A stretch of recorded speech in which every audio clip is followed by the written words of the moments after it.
They said the truth won't survive beside the lies that maintain the decaying faces of this What's place. going on, bro? Yeah, what's up, man? Not bad, huh? I tried messaging you on IG, man, to let you know, but you didn't reply. Yeah, my bad, man. Got caught up in some business, you know. Yo, shout out to my Porriser, man. We got my Porriser. I think I've heard your streams with Porriser, man. Yeah, what's good, man? Got a listener right now. I'm all right. Oh, wow, man. Another day, man. Yeah, Generational man. trauma. Yeah, big topic, man. You know, a lot of people. This is a topic that a lot of people tend to share from, but yeah, we're gonna expose it, man, and we're gonna talk about it in depth. Yeah, I think it's good that it's us as well because, well, I can't speak for what. Go on, what are you saying, bro? Wait, sorry, but let me just play this clip. Alright. Oh, hello. My last message didn't go through for some reason. I just wanted to say this is a really interesting topic. Generational trauma is something I'm really interested in learning about. I am, I guess, the first in my family to actually go to therapy and address their issues. I come from a Middle Eastern background, so, you know, a lot of Middle Easterners kind of tend to swipe things under the carpet, or sweep things under the carpet rather, instead of addressing issues head on. So the trauma will just continue every generation. But I'm just like, nah, we're breaking the curse. Yeah, man, that's very very true, man. Like, this is a topic that is very important, man, and you know, a lot of the ethnic backgrounds will suffer from this, man. In a lot of these ethnic communities, man, and it's something that needs to be addressed. So yeah, definitely, man. I'm going to delve into it. It's the support system. We don't have a backbone ethnically. Do you know what I mean? What do you say, bro? Go on, bro. No, go on, bro. You good? Go, dude. Go. You good? No, I was just saying, ethnically, we just don't have a backbone. Do you know what I mean? Like, our parents, they condition us into a certain way of life. We get told we have to be so and so person, we have to be this, we have to be that. We can't go here, we can't go there. We can't associate with this person, we can't associate with that person. And when those kind of values are instilled into you as a kid, growing up, you're anxious, you don't want to meet people, there's certain things that you don't like doing, and it causes trauma. Yeah, it definitely conditions you in a certain way, man, and there's a lot of barriers, man, definitely. Well, to me, I'll say this: what the caller said is that the reason our parents don't, tell us to avoid therapy is we have to understand that the problem is where you're taking the therapy. Therapy has become a consumer commodity. You go to the therapist, and in all honesty, I've told people this openly. The person I'm most afraid of to have a meeting with is the therapist, because the therapist's goal is to see if you fit into society. So the problem with that generational trauma is, how do you solve it by going somewhere where they seek to profit off of you? And we know how the pharmaceuticals go. You'll go in there with, because my parents are very religious, it's hard for me to fit in, to, oh man, it's not just that. You have a mental illness, you now have a mental issue, you're suffering from a lack of confidence. It's the problem with therapy is that it's too close to giving him full control of your life. I think you're better off talking to someone in your family that is aware of, or a person of your background that's more aware of where you're at country-wise. Because our parents, man, depending on where you're from, the Middle East, or you have a very religious family, it's harder for you to adapt when you're in a culture. Like, for example, if you're in America and you're coming from the Middle East, where, maybe certain things are more sheltered, and now you're struggling to fit in because the whole country goes against your faith. The whole country goes against your entire religion and what's set up. So it becomes a problem of, are you having an issue adapting to the country? And let's be honest, man, your parents will not adapt. Their finish line was getting you outside of their old country. They will not adapt to where you currently are at. And most of us here could speak about it. You know, I was born in Haiti. I'm aware my parents will not understand what's going on in this country, that I'm the one that's supposed to grow up and understand, you know. So to me, man, therapy is a very tricky thing. The only time I say go to a therapist is if you suffer from schizophrenia, you know, things that are real issues. Because, man, a therapist is like a judge. At least a judge for a prison sentence will give you, okay, man, you know, Tanveer, you're going to have to serve 3 years in jail. A therapist can give you a judgment of, you have to take this medicine. And if you take that medicine, you might never come back. You might never mentally recover. You know, that's why I look at therapy as such a high risk thing, man. You know, I don't know what you think about that. You know. Yeah. No, I agree with, to be honest. It's I would always, I don't know about the listener, but me personally, I wouldn't feel comfortable talking about my problems with someone that doesn't understand it. Say, for example, a lot of therapists, well, here in Europe anyway, the majority of therapists are white, you know, and white people. I don't want to get too much into race, but the fact of the matter is, white people experience less generational trauma than, well, we do, you know. So there's a lot of things they don't understand, and like you said, with therapists, all they want to do is just get paid, listen to you talk, and see if you fit into society. And if you don't, then you know all they care about is putting that money in their pocket. At the end of the day, they'll still listen to what you have to say, but with regards to creating something constructive, creating a plan for you to follow, or actually helping you, I'm not so sure therapy is any more effective than talking to a friend about it or talking to a peer about it who's from the same background. Well, you know, like you bring up, to me, I'll say this, man. It's in the danger of, and this is where I say our family understands certain things.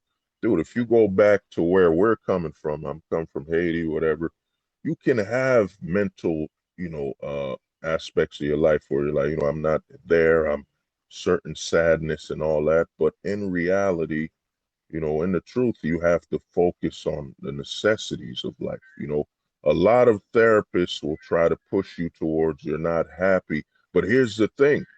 Let's be honest, the definition of happiness changes every potentially 5 to 10 years. Back in the 90s, happiness was, you just come home from work here and there, and you have access to your basic amenities. Now you push it to happiness has to do with you having access to this and that. It's constantly a changing trend. And to me, one of the big problems with therapy, and I'm not against it, I'm just saying you have to go in there understanding you're risking your sanity, because like Tanveer was saying, and he's not making a, to me, people don't get it. You're not making it a race thing. If you're in a country where the majority is one culture of people and you're identifying that, you're not being racist. It's like being in America, the majority of people in America are white. So if I go to a therapy or I'm facing any issues, when I'm speaking with the majority, they won't understand because there's a different level of economics and opportunity, and representation, So to me, man, it's just a lot of people don't understand what I just say with all these high caliber drugs. And I've seen it where a buddy of mine told me he was at a homeless shelter and this lady was okay. They gave her these drugs stronger than horse tranquilizer. And her arm, Damn. she completely changed. She can never move her arm, and mentally she was gone. You have Wow. to be careful with therapy, man. It's It's a scary proposition. You won't survive. They give you certain drugs, bro. You gotta understand, our mind has not evolved. They can't evolve to keep up with these new synthetic drugs. And then if the therapist writes that you must go through this drug treatment, or you can't get work, you're not safe for society anymore, then what are you gonna do? That's worse than a prison sentence, because now you have to Yeah, you that's true. have to take these drugs, man. It's a scary proposition. Go on. Yeah, nah, that's facts, bro. That's all facts, man. Let me play this recording. See, my therapist doesn't even care for medication. I think when I did go on medication, she was a bit panicky about it, in fact. Um, but yeah, I'm not taking any medication anymore. No, she doesn't really believe in that. She believes in addressing issues through talking. And to be honest, I don't think it is. Like, I resisted it for ages, but I don't think it is like speaking to a friend.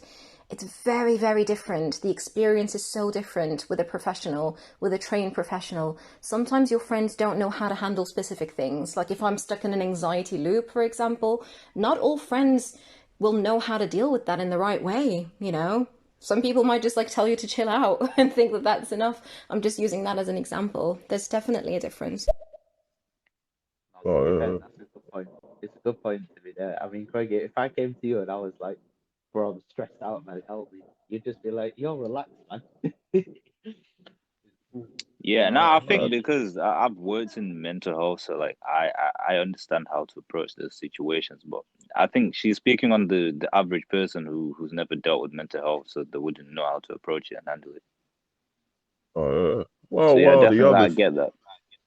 the other thing is this is you have to understand that where in a country, if you're in Europe or America, you're in a pro mental health issue creation. Like I'll give an example to speak from if you know from a perspective like a lot of women in the West are put on birth control, and as soon as they can give birth, they're put on there when they should actually be given the knowledge of controlling and that risk, and the fact that there's a plan B pill that exists, that you don't need to put yourself on this mental trauma.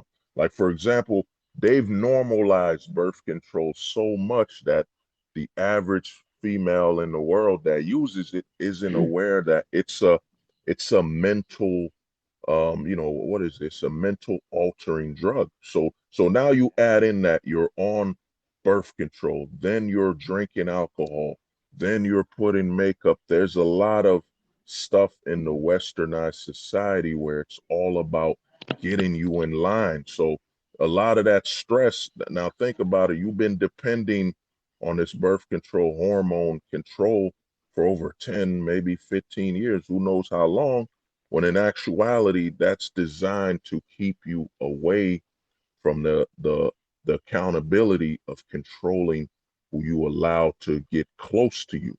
You know what I'm saying? There's a lot of women in the West that are just on birth control, and their body just it's mentally alters your mind, your way of thinking, and a lot of women will panic when they get off of it. So, and now if you talk to a therapist, odds are they won't even bring that aspect up. They won't bring up that, that you're already taking a mind altering drug, But the other thing is with friends, Yeah, the that's reason very I true. say it's the reason I say it's hard to talk to friends is that versus a therapist is that you're paying the therapist. So you will listen to what the therapist says. And a friend, now what's on the line is more your friendship. So if they were to tell you the truth or certain aspects of that, you can push them off. You're not losing anything.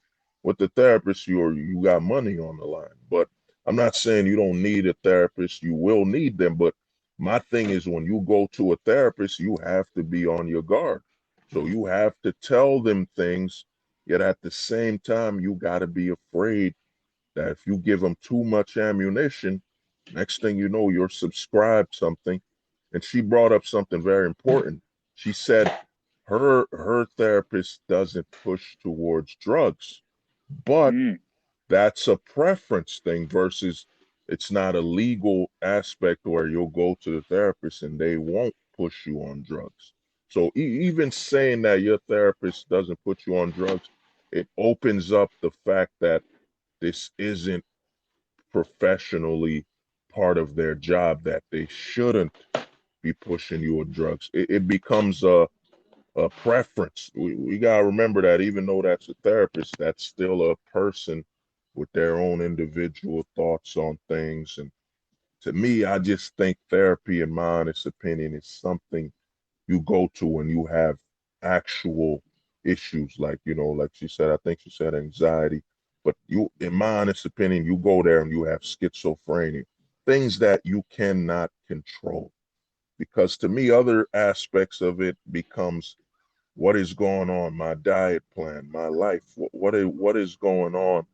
Am I trying to fit in so much with the system that it's causing me a mental issue? Because we're in a society that tells you to seek happiness. You got to be happy all the time, which is BS. You know what I'm saying? What person exists in a state of being happy 24/7? Life is mostly about, you have to be healthy, you got to have shelter, food, provisions, and basics, and all the rest are bonuses. Happiness is a bonus. It's not a necessity. And that's why in the West we're so unhealthy. That's why our parents will look at us like we're crazy. What is the problem? You have food, you got everything you need. Well, I'm not happy. Yeah. It's go on, Yeah, man. they look at it, they're conditioned to, well, not conditioned, but it's the way parents are brought up, I guess. They look at the basic survival, well, especially our parents, parents of an ethnic background. If you have food, if you have water, if you have a roof over your head, you should be happy, according to your parents. And obviously, it doesn't work out like that. There are things that go on in people's lives. They might get bullied. They might get cyberbullied. They might get institutionally bullied. They might they might just be born with, I don't want to say issues, but they might be born with limitations, and those limitations might cause them to be depressed. If those issues aren't addressed, well, they Oh, yeah. can't really address them, can they? Because you find, people from those kind of backgrounds, their first instinct is to go to their parents rather than go for therapy or stuff like that. Was that? Yeah, Man, that's well, true, man. to me, you're bringing up some accuracies. It's just that, man, you got to understand that, you know, the definition of happiness changes. One thing I realized over a year ago is that, Mm. they don't want you. I'm going to bring up a metaphor. I want you to think about when you go to a farm.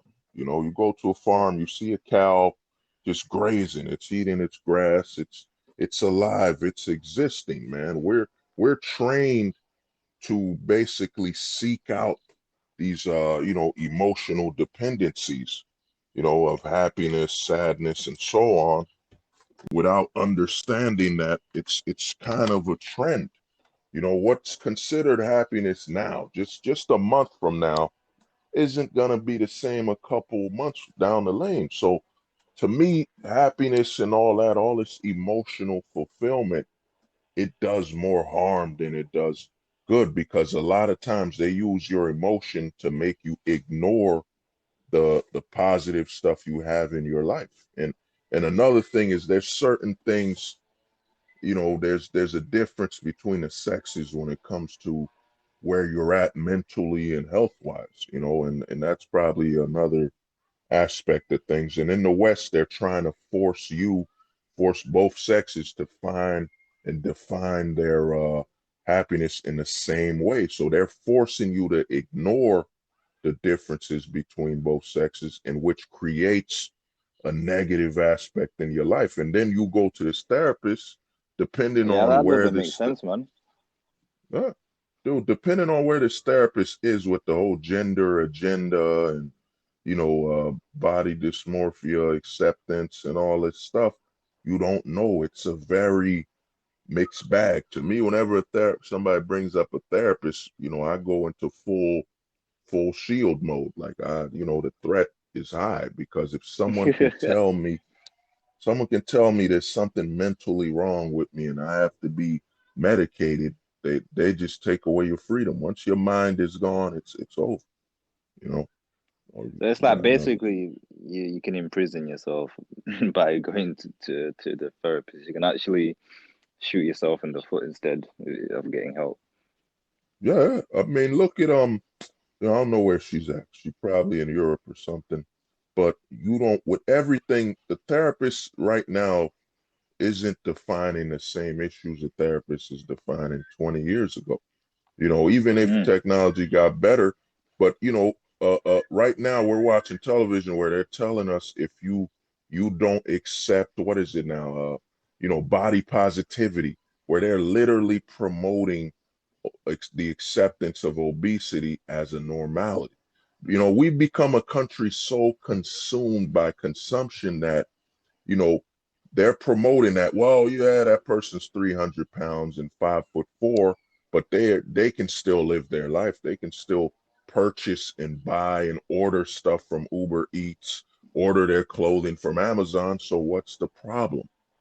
So there's so much different talking points in modern society right now that, you don't know where that therapist is going to take you. Well, the therapist be focused on your normal health. And even the definition of normal doesn't exist in today's society. We're in an anti-normal society, even though, everything starts with man and woman bringing life into the world. Oh, that's not right. That's not normal.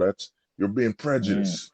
You know what I mean? So you don't even know these talking points. So there's a lot of high risk. And I would say from a woman's perspective is that, a woman's perspective is that you don't even know that you've been drugged.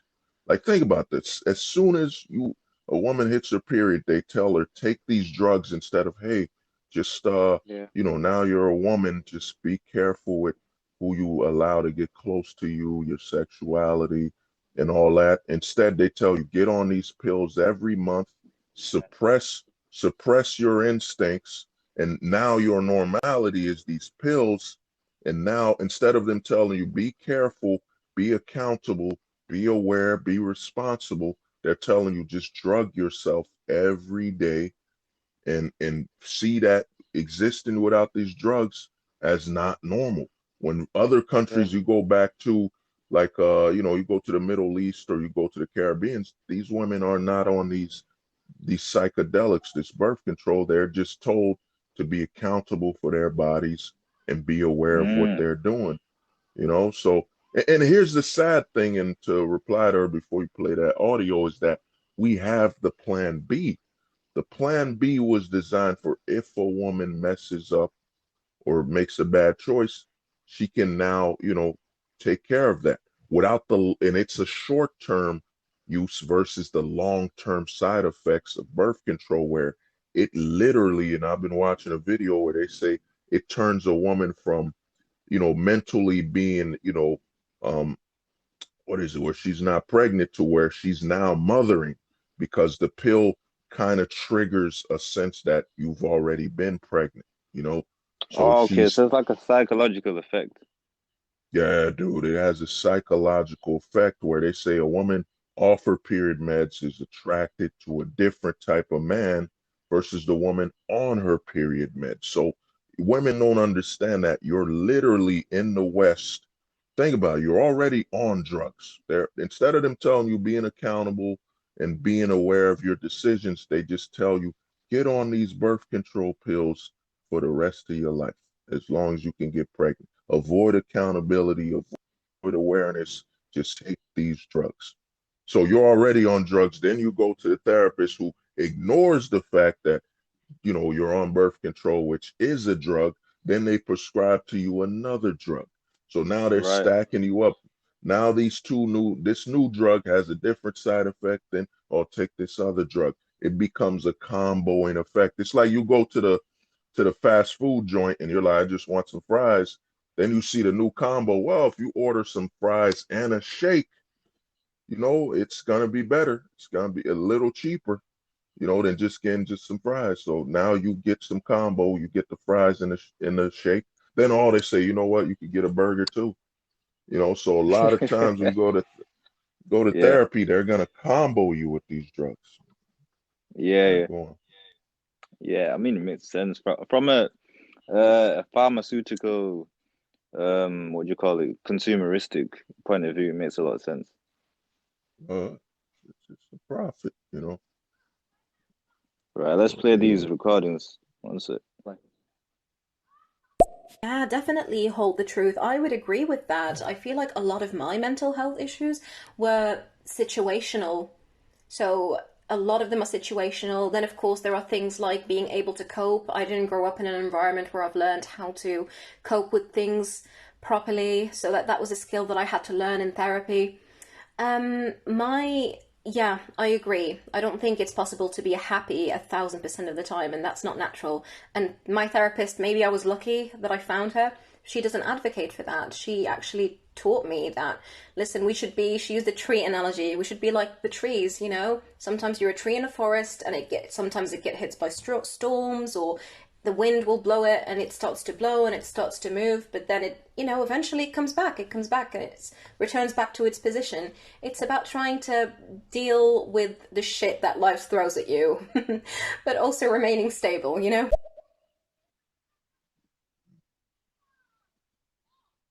What do you say to that, bro?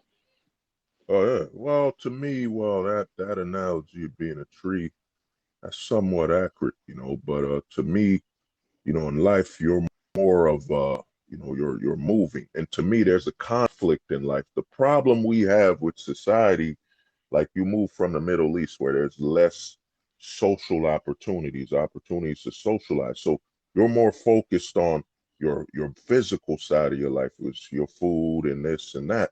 But when you move into the society we live in, there's a conflict. There's a battle between, are you mentally healthy or are you physically healthy? But a lot of times they use your mental like a door. It's like the only thing that's cracked in our way of living is our mind. So what they'll do is they'll enter your through your mind, they'll affect your body. So they'll say, well, you're not happy, you're not this, you're not that. And all of a sudden it creates what I call the invisible wound. The invisible wound is emotional issues because you can't heal.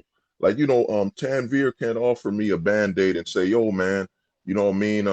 That depression you have from things in the past. Like, think about this, that you're still upset about things that happened in high school that no longer have value in your current position, because we're in a society that tells you, do not move on from your mental issues. Do not move on from things you no longer have control, because we're in a society that's all about selling you trends and controlling you. So to me, I'd say you're lucky. To me, though, I'd say she's lucky for this therapist, but at the same time, I'd keep my guard up because it might be, you got to remember, it's a consumeristic aspect. We're not in a medicinal age anymore where they used to have mental facilities for people with problems that the taxpayers would take care of. Now you got to understand, is the therapist not offering me drugs to get me calm, get my trust, then out of nowhere, sneak in something? So to me, it's just, I don't know this person. I'm paying this person, and this person is licensed by the state, and this person is connected to the big pharmaceuticals, which, as we saw with this pandemic, the Conan 19, that they could shut down the entire country. So I would just say with her, she's lucky, but at the same time, be careful, be on your guard, because I look at therapists like they're car salesmen, but they're selling you these pharmaceuticals. So how is it That's a a good long analogy, term? man. Oh yeah, hey, bro, thank you. It's a long term. Is this therapist playing the long game where, get Mm. your trust? Then you see her like a family, and you ignore that you're paying this person, and next thing you know, you're on a triderma. Side effects may include, street sleep disorder, and ear, you're bleeding out of your ear, then you need to try this other thing. I say with a therapist, you have to be careful because you becoming too trustworthy is you eventually ignoring your pain for this. So there's a lot of risk in therapy. Even if the therapist is giving you good advice, you now have to be even more on your guard because now you're trusting that therapist like a friend. You're not looking at, I'm paying this person $50 an hour or whatever the price might be. So there's a Right. lot of risk, you know, but I respect she's going there. And another thing is there's aspects of it's up to the host, but there's aspect of it might be where you're at in life based on your sex, based on your gender role or your sexuality. There's a lot of different stress that comes from women and men when it comes to how they're handling things based on where Right. they're at age-wise. So, you know, Yeah, there's a lot of different factors, man, to consider, for each individual person, and like you say. a lot And of I think, difference. sorry, go on, hold it. No, go on, bro. Go on. Sorry. No, I was just gonna say the thing is with our kind of culture as well. Hold the truth, you'll definitely know what this is. Craig, you'll probably know, but do you know what I mean when I refer to a self-fulfilling prophecy? What's that? Do you know what Self-fulfilling I mean? prophecies. Yeah, Oh, self-fulfilling. Yeah, yeah. Well, I understand that. Well, you're talking about destiny and fate. Well, they sell all that. yeah, But, but to me, I came to a realization with destiny, man. I think it's about taking away accountability. If we believe yeah, something like, for example, let's say, me and Craig got on some, we got into a car accident. We were drunken and driving, and then instead of us taking accountability, we say, well, it was meant to happen. There's a lot of ways in society where they trick you into not taking accountability for your actions. yeah, So you'll say, oh man, I had to get this DUI so I would stop drinking instead of, man, I really messed up in life to where I got to the point where I can no longer control my drinking habits. And maybe I'm escaping from something. Maybe I need to look at myself and be accountable for my choices in life.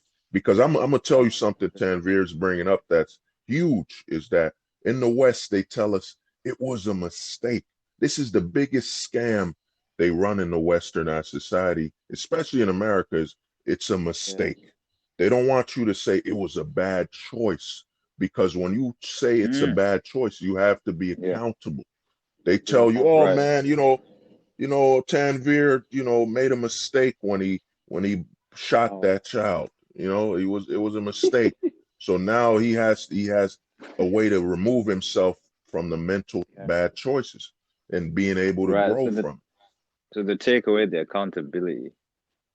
No, we're in a very manipulative society. I've realized that they treat us to chase trends. It's like I Mm. say this and it's like remember True Religion. I don't know how big it was in your Oh, country. yeah, true I remember religion. Yeah. True Religion. Yeah, yeah. Look at that, bro. Look at that, dude. A clothing line.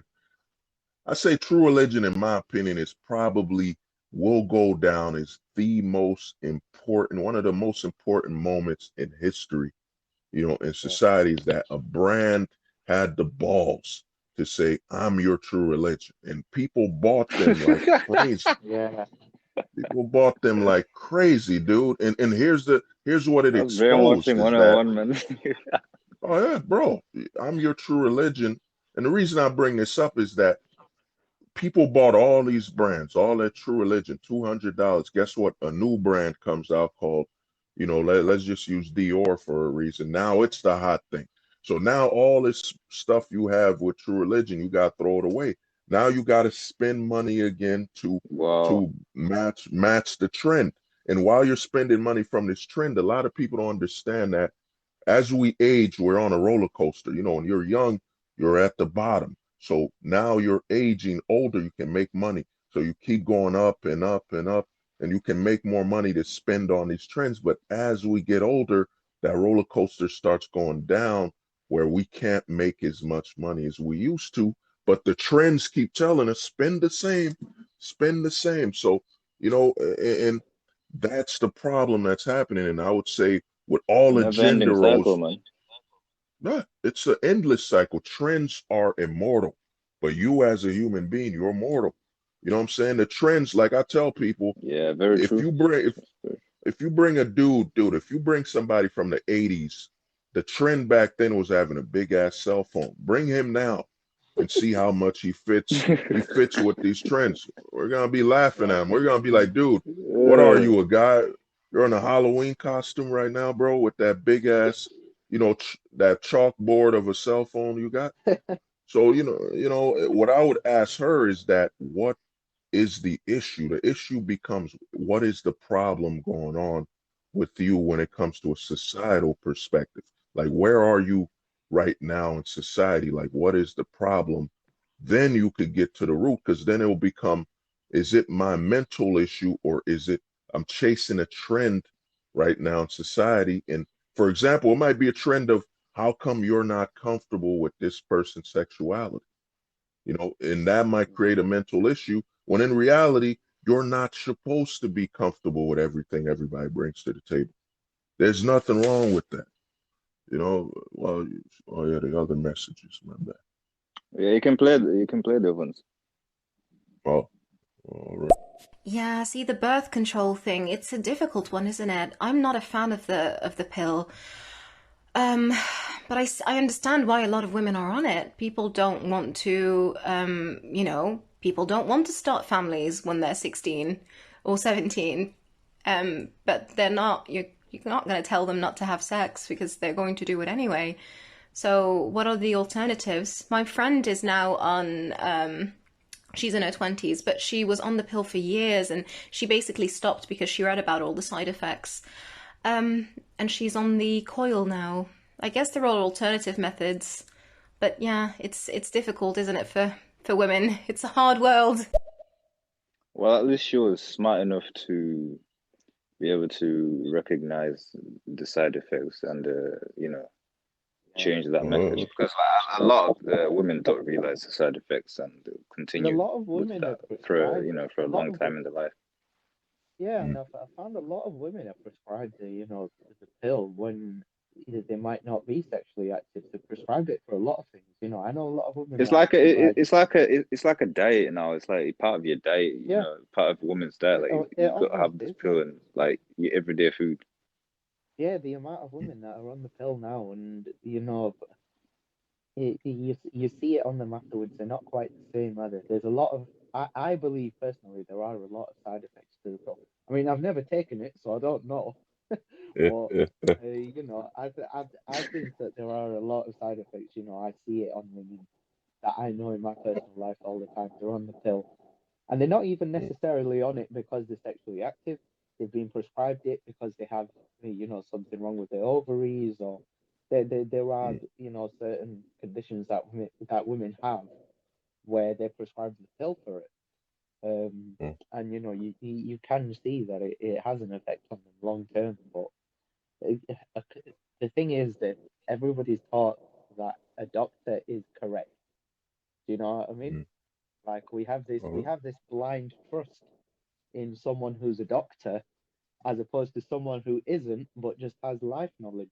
You know, we have this oh yeah. blind trust in people that have titles, and I honestly believe that's the biggest problem with society. Oh, yeah. Well, I mean, you bring up something big, man, and I thank her for sharing that. Is that see, here's the Yeah. thing. We just touched up on it. There's a pill called the day after, the morning after pill, Oh which yeah, is, yeah. which would save a woman's life. But the thing is, they don't want women off the pill. And notice that No. she brought up, well, you don't want to get pregnant by 16, but she wouldn't be pregnant if she has that control of herself and responsibility. A lot of women don't understand that they're in a society that's training them to be on I forget the word, to get in line. So a lot of them think you're on this pill. I understand birth control pill when before the day after pill. Before the day after pill, it made sense. You don't have any other alternatives, but if you're gonna get pregnant or whatever. But now there's a short-term solution, called the day after pill, where you take it the day after, because they said you got a 48-hour window before she gets pregnant, whatever. Then why would you be on birth control unless it's to keep you on a mental level where they control you? Because it affects her hormones. Like it said, a woman on birth control looks at a man from a perspective of, like they're in a long-term relationship, and it warps who she's attracted to. It warps how she interacts with the opposite sex. It literally messes her up mentally, and it keeps her in a state of where she's kind of like in a after pregnancy state. So the way she's attracted to a man is, I heard, is that she's attracted as though that man's a father figure. It messes up her mind. And I'd say you have the day after pill where she could take it and exist without being drugged. So it becomes an issue of, they want you on the birth control pill so they can keep you on the program and control you. And the fact that, your friend's in her 20s, whatever, she just got off of it.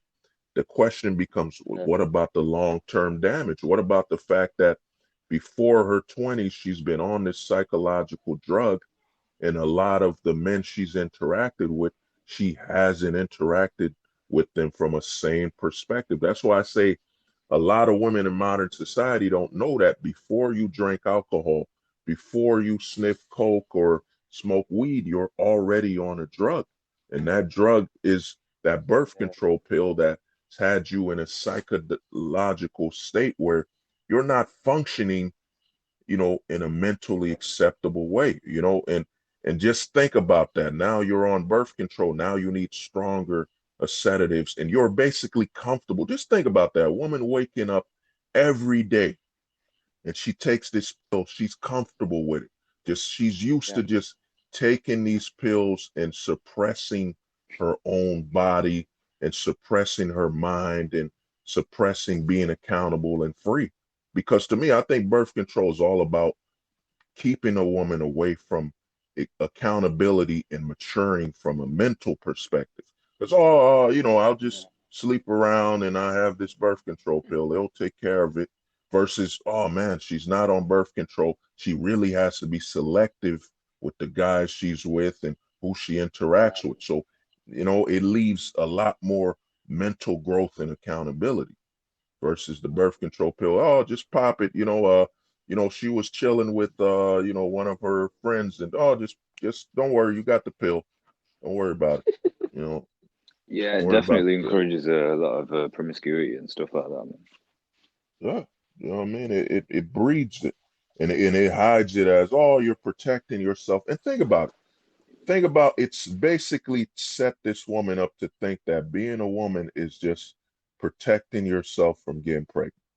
So it's not about growing or getting the right people in your life. It's all about take this birth pill control, because your whole life is about protecting yourself from getting pregnant.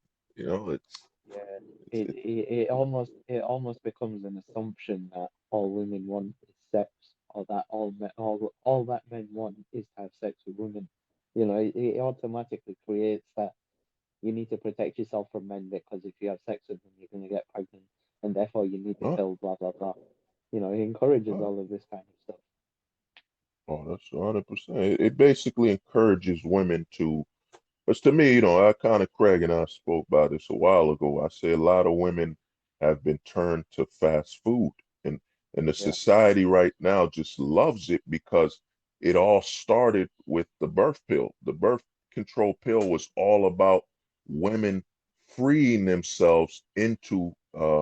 It's always hard for me to pronounce this word, mis mischievousness, whatever it is. Oh It's all about, yeah, it's all about the Mischievous. pill was, there it is, yeah, mischievous, whatever. It's all about, the pill Yeah, was all mischievous. about oh, there it is, yeah, the pill is all about introducing a woman to being more sexually active versus yeah, more sexually selective, because, hey, I got the pill by my side, so And then think of the danger. It warps her mind, and now she's with a guy that, because that abuses her. And instead of them saying you chose to be with that abusive guy, and maybe these birth control pills are playing a role in it, they just say, oh no, you just made a bad decision. They don't want you to know that you're literally putting the drug in your body that is affecting you and your decisions. And the fact that your whole life has become, well, I take these pills so I don't get pregnant. You know what I mean? That's the first thought you wake up in the morning. Oh, she wakes up in a sweat. Oh God, did I take my birth control pill? Versus, you know what, I'm gonna go about my life, I'm gonna go about my day, and I just have to be very selective. So I gotta read the man I'm with. I gotta really read his character instead of, oh, it don't matter. I just took these pills, F his character. It won't matter. He can't get me pregnant. And next thing you know, she's mentally damaged to where she's attracted to physical harm and violence in a relationship, all because of this birth control pill that they won't even tell you that it's wrong. Especially now we have the day after. There's no point in a woman being on a birth control pill when literally there's a day after pill just in case she made a bad choice and a bad judgment of character. She takes this day after pill and goes about her life. You know, so, yeah, I'll play the next message thing. The pill definitely affected me when I took it in the past. It made me very, very emotional. So yeah, it definitely does affect your mental health, I would say. Some women are lucky. Some women are not affected by it at all. Some women's, skin improved. So it depends on the woman. But yeah, it didn't agree with me, which is very, very annoying. Especially because I'm child-free. I don't want to have children. So, I'm with you on yeah, that. if I'm it with didn't you on agree with that. you, did you decide not to do it? Like, or did you opt for an Listen, alternative? Like, I want to know, listen. like, what was your decision? This is a completely, well, not off topic thing here, but this is part of the topic here. I ain't having no kids, bro. We're What'd you going say? into doctor. I'm not having Well, no kids, bro. We're going into going I'm into not die. having no kids, man. We're going into doctor. diverging. Hmm? We're going into Dr. Phil realms, man. You know what I'm saying? Doctor? Yeah, Dr. man, Doctor Phil. Phil Rome. But here's the thing, what's positive about this is you got men talking to a woman about what she's going through, and it's not being, it's showing that we can talk and converse about body issues. And, a man Yeah, can probably remove himself since we don't have that much emotional dependency. We can look at it and say, look, they're trying to get you drugged up and and it's so normalized that you don't even know you're drugged anymore. Like I was talking to a buddy of mine and I told him, okay, you're drinking with a girl at the bar, but she's already on drugs.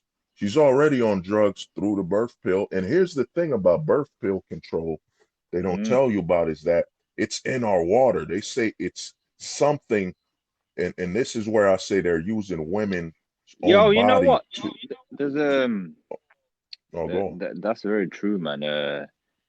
Like there's something about this the water they said that it's giving us estrogen. Men it's giving men estrogen. It's because of the birth control. They said the birth control pill, it's very hard to remove that drug from the water system. So a lot of estrogen is being drunk by men and it's all over our ocean, our water. They said it's extremely hard to clean the side effects of the drug in birth control. It's all over our water.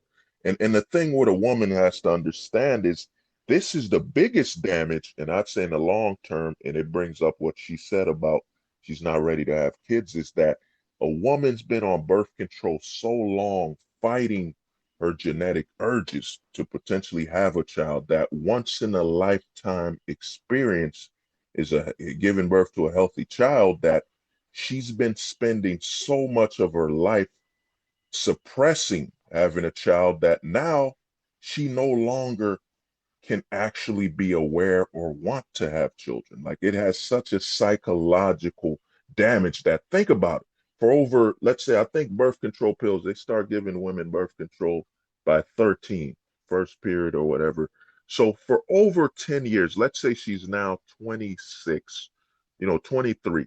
She started birth control at 13. That's 10 years of suppressing your natural urges in that mind state of, now, since you weren't on birth control, you're looking for that right man and that right characteristic to bring in a child. But since you've been suppressing that noise in your mind to have a child, that now you no longer can judge a man to have a child with, and then you're suppressing it, you eventually abandon that once in a lifetime opportunity of giving birth to a healthy child for the sake of society. And then the thing is that since women are taking birth control, we're talking, they say over hundreds of millions of birth control pills are being digested a day, and they're using that woman's body to implement more estrogen in our water. And out of nowhere, one day I bump into Iconic Craig, and he's mad depressed for some reason. You know what I'm saying? He's over Yeah, emotional I this mean, one day. yeah, it's not good, man. That this water is polluted with this estrogen, man. It's not good for men. Right? It's not good for men, and then it's worse for the women because you spent over 10 years suppressing your urge.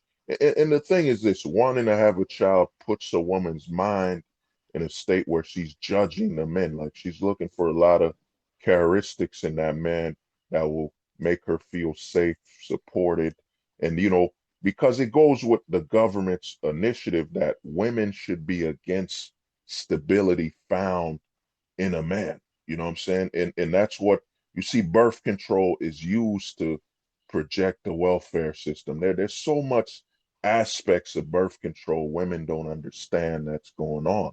That, think about it. It's like a man waking up Oh, we and got like five he's got, listeners, man. oh sure.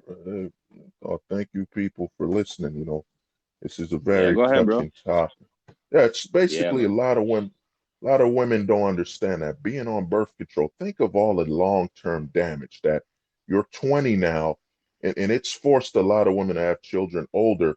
That you want to have a child when you have less energy, less vitality, less strength, Mm, less ability to run around, play with that kid.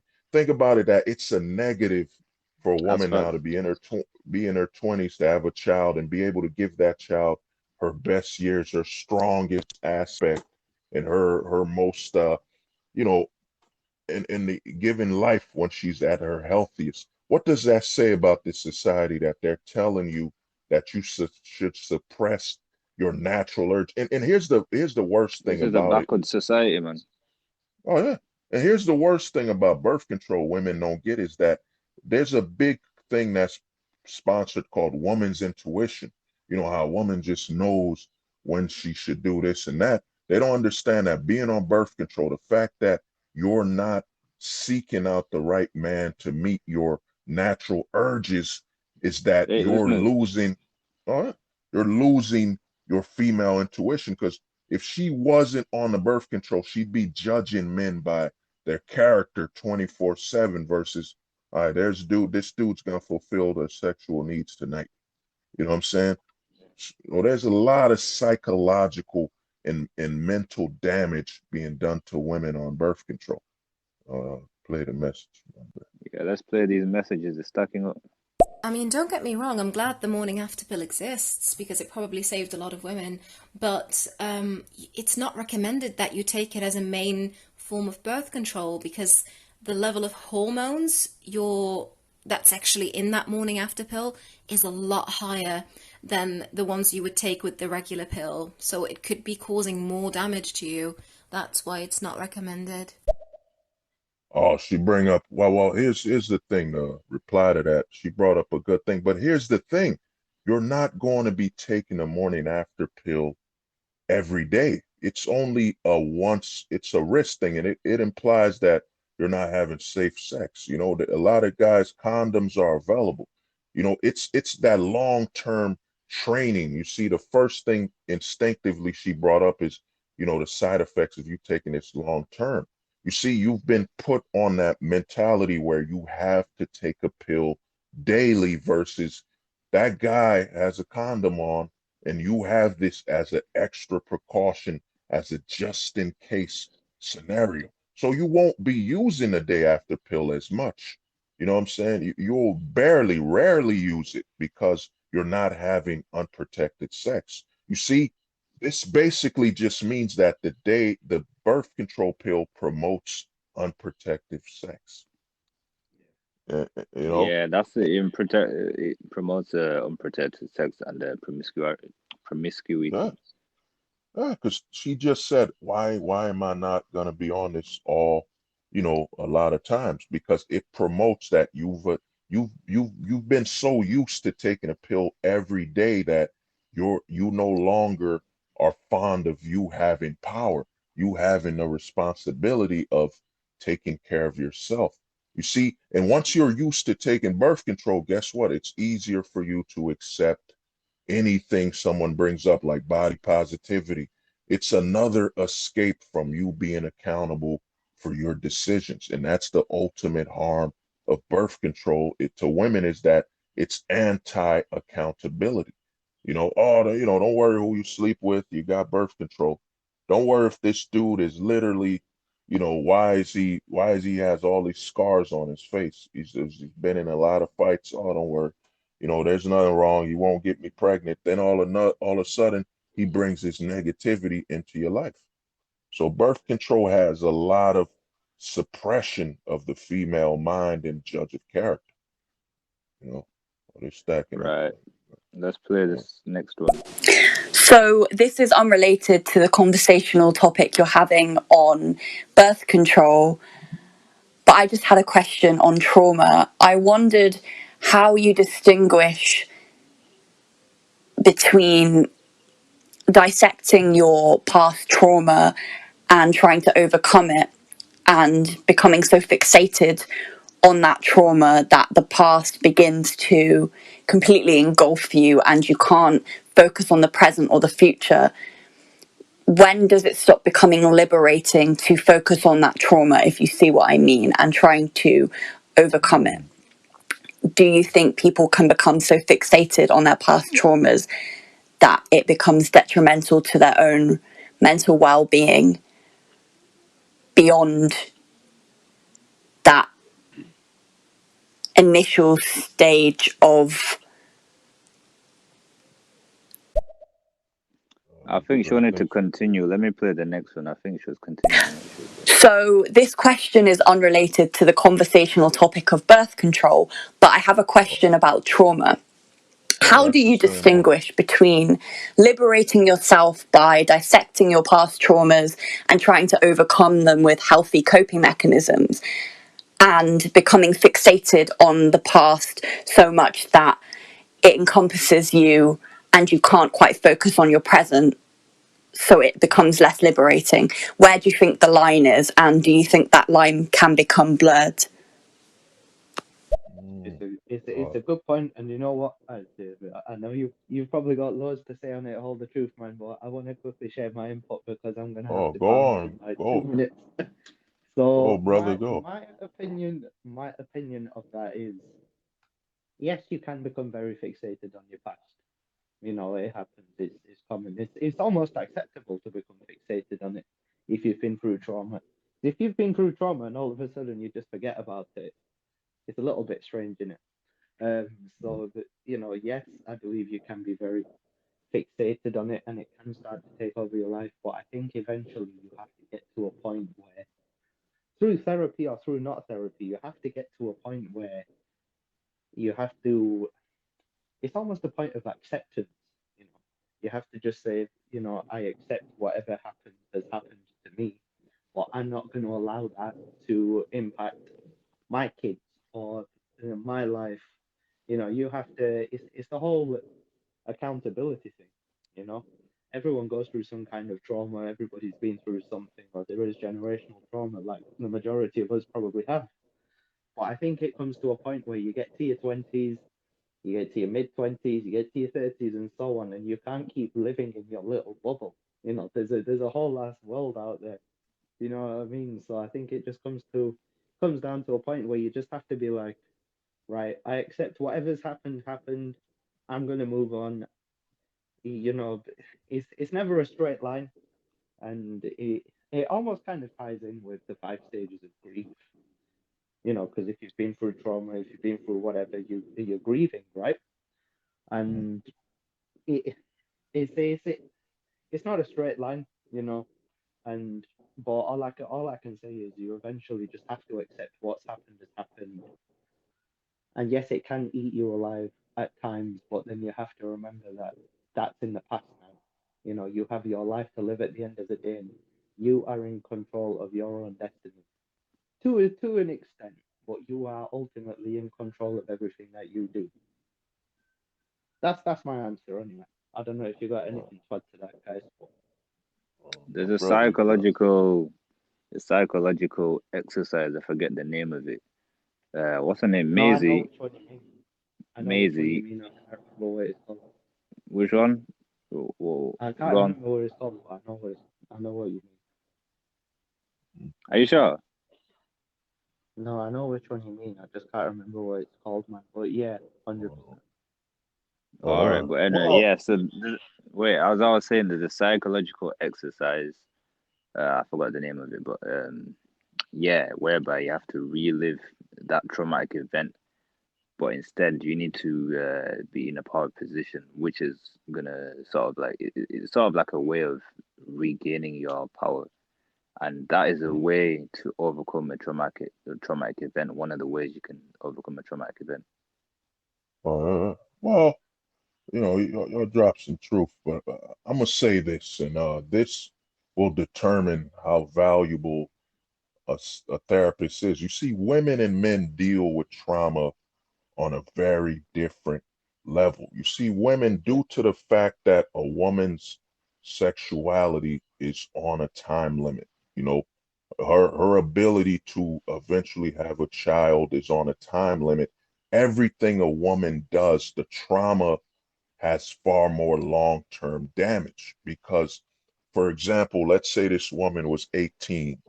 She's 18 in school, and let's say the trauma for her is that, the man of her life, she left that man.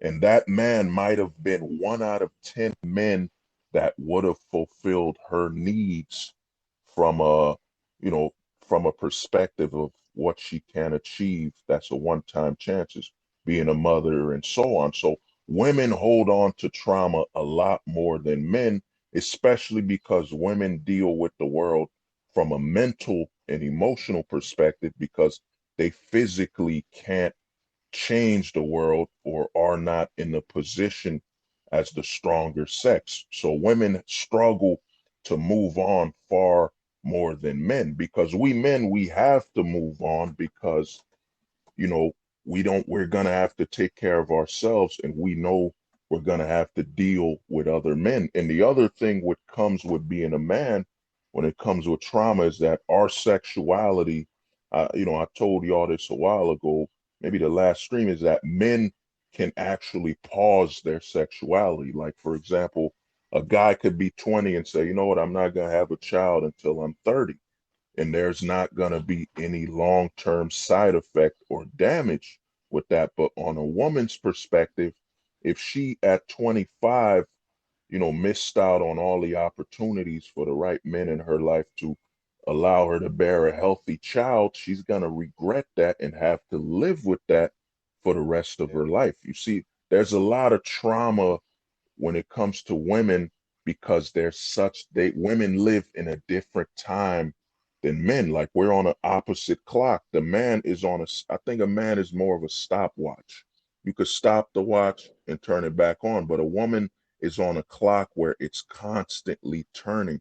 Her regrets literally can consume her because it literally affects and is a factor in her life because she only has one opportunity in life to participate in the only thing she has in this world that no one else, the opposite sex, can't bring about, is that's life. The fact that a woman could create life and there's a time limit to it, And there's so many things in society placing aspect of negativity into that, like your birth control pills and all that. And the fact that society's preying on women's emotion to keep them in a loop, to ignore their physical life. Like, for example, one of the biggest scams they run on women is that they'll openly have women say, you know what, me being in a home and me being around my family is slavery. You know, eight hours of taking care of my family is slavery. But 8 hours working at a job where they don't care about me, where it will not help me fulfill that once in a lifetime opportunity of bringing life into this world is freedom and achievement. So women don't understand that they're the prey. They're the prey in society, and so many scams are around body positivity, slut shaming. There's so many aspects of society that's pushed towards women in an unhealthy way that, especially with trauma, that trauma can become that woman's identity. And they don't want a woman to move on. We're in a society where they don't want you to move on from your past trauma. They want it to be what identifies you. Oh man, I'm a victim of bullying. Dude, you were bullied in high school. You're like you're 35 All the years time. old now, bro. You know what I mean? You're 30. You know what I mean? That's what I'm saying, Dude, man. That's what I'm saying. That's the whole uh, accountability thing right there, man. yeah, and they don't want a woman to or anybody to move away from trauma because guess what?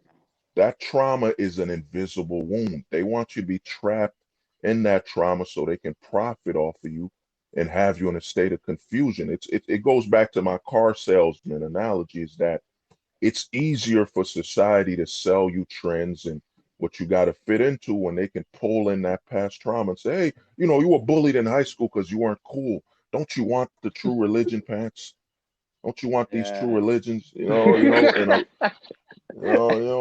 Yeah, that makes so lot much of sense. It makes a lot of sense. dude, a lot of women are trying to make their identity trauma. Okay, you were in an abusive relationship. Guess what? You're no longer in that relationship, so move on. But you want to know, and I'm gonna drop son, this is big. The reason they want to keep you in trauma is because who's the best teacher? A person that's been in trauma. Okay, I was bullied. I can train you how to move on from it. But instead, they got some lady that's 30 years old. I was bullied in high school. Lady, high school was over 10 years ago. Move on. It's done, but they don't want you to learn from that and move on because you would be a good teacher. They don't want you in society to teach people because if you're teaching people to move from their trauma, guess what? Us therapists are making money from interviewing new trauma patients because there's some lady going around just helping people with their trauma for free. Yeah. Yeah. 100%, bro. Uh, 100%. yeah. But no, So, I'm gonna Yo, have to let's bounce, play man. these. It's been yeah, that's oh, what What I is was it? gonna Tanveer is send you a about to, message, but I'm gonna have to bounce after this. Anyway, listen to Tanveer, this message. word, my brother, man. Good Okay, having bro. on Yeah, you, take care, man. Yeah, Yeah, speak to my you you too, soon, brother, man. man. man. You too, man. Speak to you soon, man. Speak to you boys All soon, right, man. peace. Peace. Nice one, bro. Peace. Peace out, Bye. Tanveer.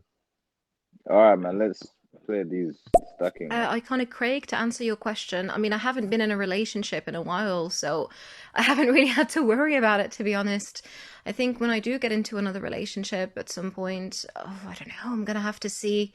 My friend is on the coil, maybe I'll get on the coil.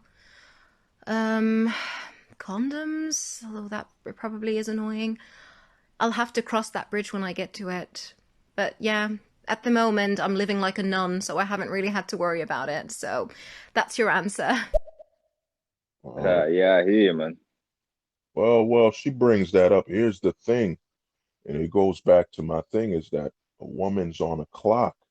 You can't afford to risk the time to actually find the right person and be with the right person. But the other problem that comes with it is that what women don't get their face in is with all these legal issues is that there's so many voices in a woman's ear. Like, for example, I tell a lot of guys the reason women in my honest opinion, some dudes will say, "Oh, dude, you're simping or whatever." I'm just telling the truth. The truth is that women have so many ads going through their head. Oh, you're with one man.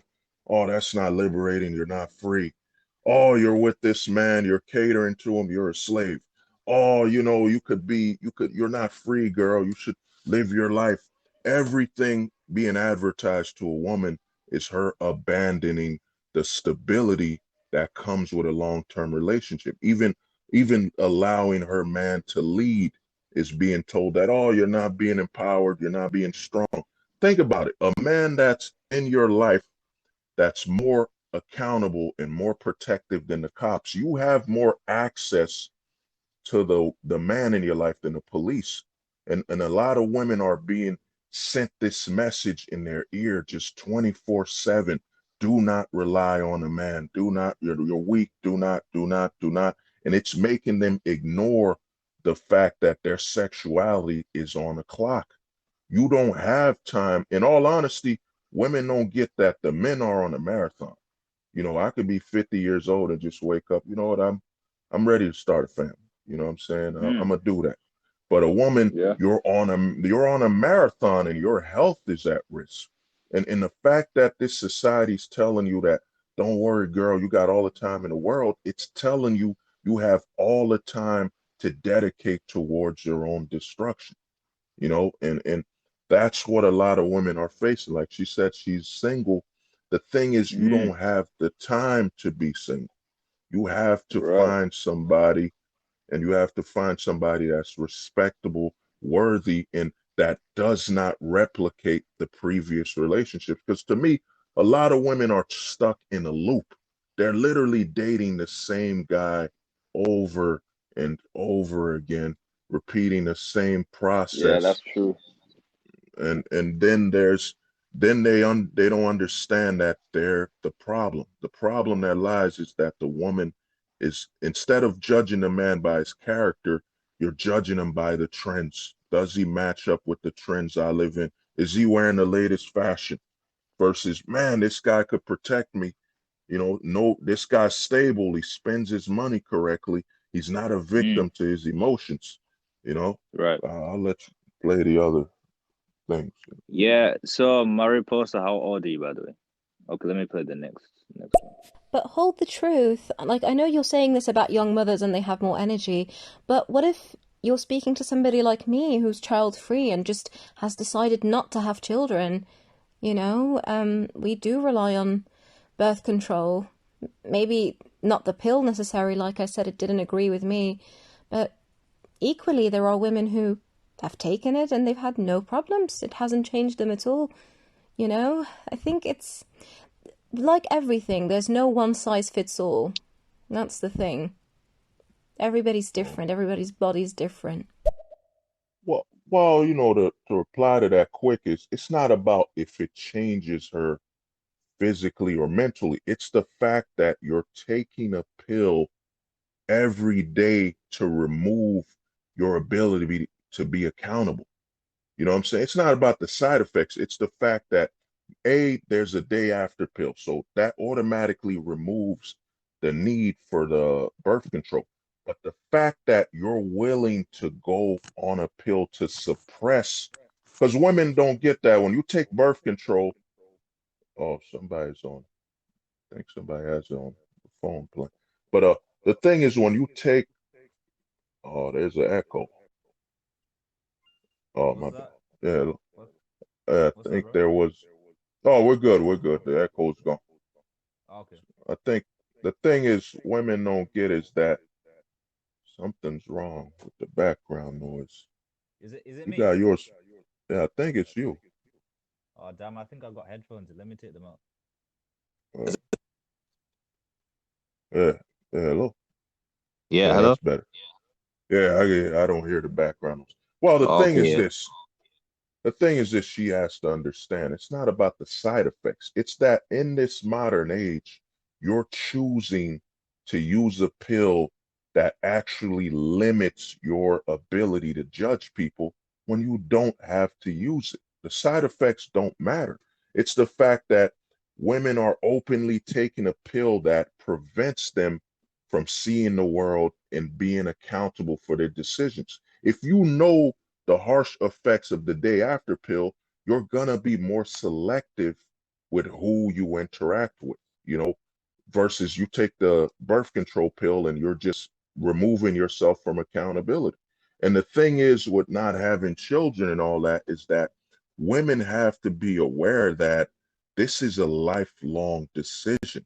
And the thing is, there's a clock ticking to when it'll be healthy for you to do this. There's the reason the rate of autism is so high is that women who regret not having a child sooner than later just rush to having a child, then they have a child that's unhealthy, and that woman has to live with that mental scar that they brought their child in, and that child is unhealthy because they chose to have a child later on in life. There's so much mental damage through doing that. Then you have a society where you have Sex in the City shows. You have so many shows that tell a woman, do not bring a child into this world, and do not fulfill something that is natural. Like, only a woman, just think about this, only a woman can actually bring about life in this world to someone that will love and care for them forever by default. When you have a child, by default, that child will love you unconditionally. There's only one thing that will love you unconditionally, and that's a child. A man and a woman have conditions for their relationship. You know, that BS of unconditional love. Well, the condition starts with you just being able to trust that person and that person no longer being a stranger. So a woman saying she don't want to have a child, you have to look at it and say, is it because I'm young right now and I just want to have more fun than ever before? Or is it because society's pressuring me to value my youth and ignore the fact that that youth is fleeting, so I can buy more makeup, so I can buy more stuff that will eventually try to make up for the fact that I've lost my youth and my fertility and the moment of happiness that comes with bringing a life into this world. You know, just a thought. Well, you hear me? Yeah, definitely, bro. You spoke a lot of facts there, man. Oh yeah, bro. Well, we got messages, I guess. You know, Let's play. what's your thoughts? We got six to go through, man. What'd you say? What's your thoughts on it? I guess, a woman skipping out on having kids. Yeah, I believe for me, I think it's best if you have kids like when you're young because you've got a lot of energy. You're the healthiest you're ever gonna be. You know what I mean? It's a lot of benefits. When you're older, less energy, and like you say, they say that women have less eggs, the less fertile when as the older they get, and which increases risk of the child having abnormalities like not abnormalities, like conditions such as like Asperger's and what's it called, autism.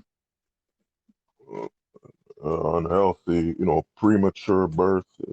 There's a lot of, Yeah, there's a lot of you risks included, bro. Like as the woman gets older. before you play the messages, just think about that. A society's telling you that you should not have a child when you're young. You should dedicate that energy to working harder, working, give all your life to these corporations. That's gonna Yeah, fulfill you. You know, that's it, man. It's robbing you of your youth. yeah. And the thing is, the reason they're telling, what women don't get is the reason they're doing this whole, all of men and women are the same, is they want women to believe the lies they're selling you. They want you to deny your sexuality and your body. They want you to say, we're just like men, when men can pause their sexuality. Like, what is it? I've been on a break for, what is it now? I'm going on 33. I'm on a break for a minute. I've been pausing it. Who knows? I might be 40 when I get the first kid. Who knows, man? But I can do that. You know what I mean? And there's a difference. Men can pause. Men can take a time out on their sexuality. Women can't. You can't take a time out. And the fact that society is telling you that you can, they're telling you to ignore your options in life, and ignore your accountability, and ignore your real woman's intuition is a woman's ability to look for the right person and actually be able to read them. You know what I'm saying? Be able to say, man, this person's positive. in my life. And later on as this thing goes on, we'll go a little deeper into the side effects of choice. Right. But go on, brother, my bad. Well, yo, bro, we're on a road. You know what I mean? We've got what's it called? We've got 9 total listeners, man. That's a new record. Oh yeah. Oh, yeah. Well, yeah, because women aren't getting, they're not used to getting two men or multiple men. My brother Tanveer's out. They're not used to men just talking from a actual factual perspective versus regurgitating that narrative society's thrown at women in hopes of getting these women to like them. Now, I'm gonna be honest with you, people listening here. I'm just here to tell the truth. I could care less about your validation, whether you like me or you're gonna send me some sweet messages. Now, I'm just here to tell the truth. That's what me and Craig Oh, here the about. We truth. just dropping the truth and that That's it, man. iconic knowledge. You know what I mean? Yeah, I like that. I like that one. I like that one, man. Iconic knowledge. You know what I mean? I like it. I like it. Put that on a Right, bro. shirt, Let's man. let's get through these ones, man. We've got a lot. Let me play. Not every woman has a natural urge to want kids, though. What do you think to that? Well, that I don't. You see, this is the thing I'm gonna say to people listening is that we've been taught this is the ultimate curse in the Westernized society. It teaches you to hear things no one said. No one on this panel said, every woman has to have the urge to have children. You know what I'm saying? This is the reason you said that is that they teach us to hear what no one said so you can have a negative experience, a reason to be angry or a reason to disagree with that person versus valuing what they're talking about right now. Like one of the most prevalent things on the internet is people always want you to say, not all, not all, not when did I say all? So me, I'm not a person that's gonna fall into that trap where they have you in that loop where, like, for example, I could say, man, a stray dog will bite you. Be careful. A stray dog will bite you, and someone will reply, yo, not all stray dogs will bite you. Dude, I never said all. So, but the thing is, not every woman's gonna, like I said, women, I'm not saying all, I've never said all will want a child, but all women will have to live, and I'm gonna say all at this moment, all will have to live with the choice of having a child or not having a child, because it's not a guarantee. It's a timely fashioned opportunity. And this opportunity is once in a lifetime, something that a man, us being men on this panel, we don't, we get that opportunity every day, till we're 80 or whatever. It doesn't Right. affect the man as much. And psychologically, the damage that this will do, that your whole life you chose to give life to the corporation, as in working and so on. And here's the thing about children is that they make it seem like having a child is so hard to take care of a child, when in reality, Yeah. it's gotten so easier in today's society. Besides the diapers, the food, and some of the time you spend with the kid here and there, it's far easier than it's ever been. And the thing is, they make it seem like a man and a woman have to give up so much when they bring a kid into this world. The people that really had to give up a lot were in the 1900s, when they didn't have a stove, they didn't have electricity, they didn't have television or stuff to distract that kid, or pets or whatever. There's so much you could do nowadays that it's too easy to have a child these days. All the other message, my man. Yeah. Let's play that one, man. When you go to the pharmacies to get the morning after pill, though, you're asked a lot of invasive questions. It's quite a lengthy process, and they recommend that you don't do it often. So that's quite off-putting for some women. You don't want to do it consistently. Plus, there's a lot of shame surrounding getting the morning after pill in itself, but the process just makes it worse.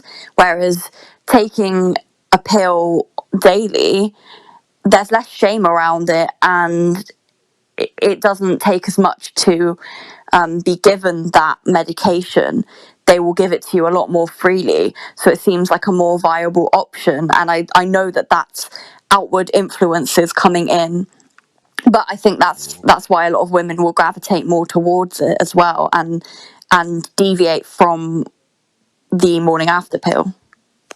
Oh, dude, she just dropped the bomb. Thank you for that one. You see, notice when you go to take the day after pill, they pressure you to take birth control because they know, Right, the pharmaceuticals know that you will spend more money on birth control. Birth control is a cycle of you coming back to get a refill every month. And they know that if right, you're buying a day after pill, you're gonna be more selective. You're gonna learn, you're actually going to choose with your mind open versus your addiction to this birth control pill. It's about money. And notice what she right. said. They're going to try to shame you because they Yeah, want you on they want birth to make control. it. They want to make it such an inconvenience that you Mm. know they'll pressure you into getting the uh birth control instead. Oh yeah. They're gonna press you because they want you. What happens with birth control? You're gonna be more sexually active, which means if I'm a pharmaceutical, that means I could potentially make more money from you getting an STD. You see, when you Right. take the day after pill, you're gonna Yeah. be more cautious. You're gonna think about your sexual partner a lot more than, oh, day after, I took the birth control pill so I could just sleep, no problems. Oh, don't even use a condom. I'm on birth control. You're gonna invite more danger into your life. And a lot of women don't understand that the pharmaceuticals are not your friend. They're here to make money. So they want you to stay on the birth control pill, and they want you to be more sexually active. They want you to go on that slut walk because that gives, you're promoting opportunities for them to make more money through STDs. STDs have far more value than you as a woman taking a day after pill once. Let's say she takes a day after pill once every 3 months because she will not have sex with someone without protection, and she's very selective with who she has sex with. That's less opportunities for her to catch an STD. That means less opportunities for this woman to go around in sex escapades. The birth Mm. control pill is about stopping birth but increasing sexual activity. Yeah. You know, That's it, man. word. Oh, the Let's message. play. Wow, these are building up. Okay, Hold the Truth, Iconic, and Taber. I may have pronounced your names incorrectly, but please accept my apology. But in regards to the birth control pills and the brain chemicals, I just want to know, is there any factual evidence on what you're saying? And if so, let me know. I'll appreciate it. Thank you. Enjoying the show so far. Good day. That's a good question. Well, yeah, I mean, Mm. if you look it up online, it affects your hormones. And I was watching a video where a guy said a woman on the pill will be more attractive to a weaker man than one not on the pill because it affects her judgment and her mood swings. A lot of women Mm. don't understand that they're emotional. The reason women are emotional first, and it's not a negative that you're emotional first. It's because you're not physically strong. You're not physically able to shape the world with your physics. So one is very stuck in mind and emotions because that's her survival. She can't be a threat to a man physically. So she has to deal with the world through her emotions. That's why women mature faster. Women don't get the reason a woman sexually matures faster is because of safety. If she can have a man's child as soon as possible, that man will value her sooner, and that man will protect her and provide for her sooner. So a woman's sexuality is literally based on protection, and the reason a woman is more mental and emotional is because she's not the sex that's designed to, like us men now, walk around and reshape the world with our fists and our Right. actions, So we're more about physicality, right? Yeah, we're more about dealing. That's why we move on sooner. That's why when a woman, for example, if she becomes a widow, it'll be, for example, if a man becomes a widow, it'll technically be harder for that man to move on because he found something that he can't have, which was an emotional attachment. But a woman, for example, when she becomes a widow, it's going to be a lot easier for her to move on because she has to find a new protector. You know what I'm saying? That's why I see widows will go out on a date sooner than a male widow. A male widow he might be widowed for 10 years. And this goes back to a man can pause, take a time out on his sexuality. A woman, on the Mm. other hand, okay, she's a widow at 23. Her man died, and let's say he was a good man. He died. Now she's going back on the market to find a new man because her time of sexual attraction and ability to provide a child is on a time limit. So women will rush. It's not that that woman's heartless. She's doing the right thing, that she has to find a new partner as soon as possible and move on, because the world demands physical action. That's why a woman tends to lead with her sexuality. That's the only thing she has that is her strongest aspect of remolding the world is her sexuality. So a lot of women, I'd say this, look into the birth control pill, but don't look at just the side effects, but look on the fact that as a woman you're volunteering to take a pill to remove accountability from you choosing who you interact with. And look at the world we're in now where you have slut walks. Like, and a lot of people don't get the danger that slut walk is promoting, that it's okay to, as a woman, endanger yourself to STDs and sexual activity. That is very damning and dangerous that you're telling a woman that she should be proud of walking around, with these slut walking things, exposing herself to constant STD risk. And this, guess what that goes back to? The birth control pill. The birth control pill stops birth, but increases your odds of having STDs through having more sexual partners, you know, Mm. or I hope think that that's helps.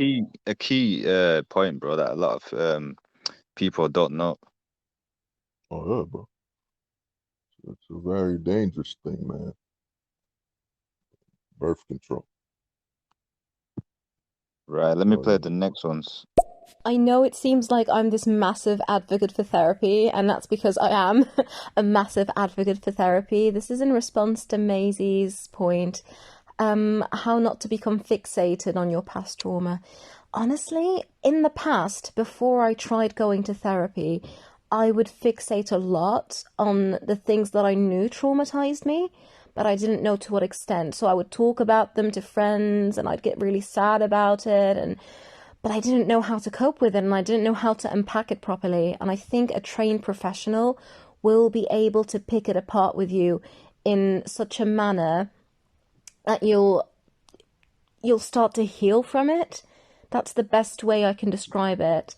They are trained to kind of walk you through those situations and walk you through those past events in a safe environment and in a way that makes you want to let it go in the end. Mm. She brought up something good. The thing is this, I agree that you should take therapy when, and I mean on an extreme need case, because the problem with therapy is, yes, you're in a more comfortable area, but it's the danger of that therapist is like a judge. They can write and prescribe you things that can prevent you from going to work. They can literally say, because you're so emotionally unstable, that I would not recommend that you go to work without taking this prescription. There's a high risk. I would say for a woman, it's better to join these groups where a lot of women come together and talk. I would say before you go to the therapist, go to a groups meeting first. Like, don't just jump into therapy, because the problem with Mm. therapy I have is that, you're paying this person. And think about this. You're paying a stranger to talk to you like you know them. Let me repeat that. You're paying a stranger to talk to you like you know them, like you've known them for such a long time, and they can have influence. Just because this person's a therapist doesn't mean they won't try to influence you. I'm not saying you don't take therapy, but I'm saying when you do, make sure you went to a group meeting first with people that talk about your issues, then go to a therapist. But the fact that you being a woman, and this is the danger of therapy, is that this society preys on women. It preys on women not taking accountability. Like, for example, you might go to a therapist and they'll say, well, this guy was bad to you. This guy was abusive.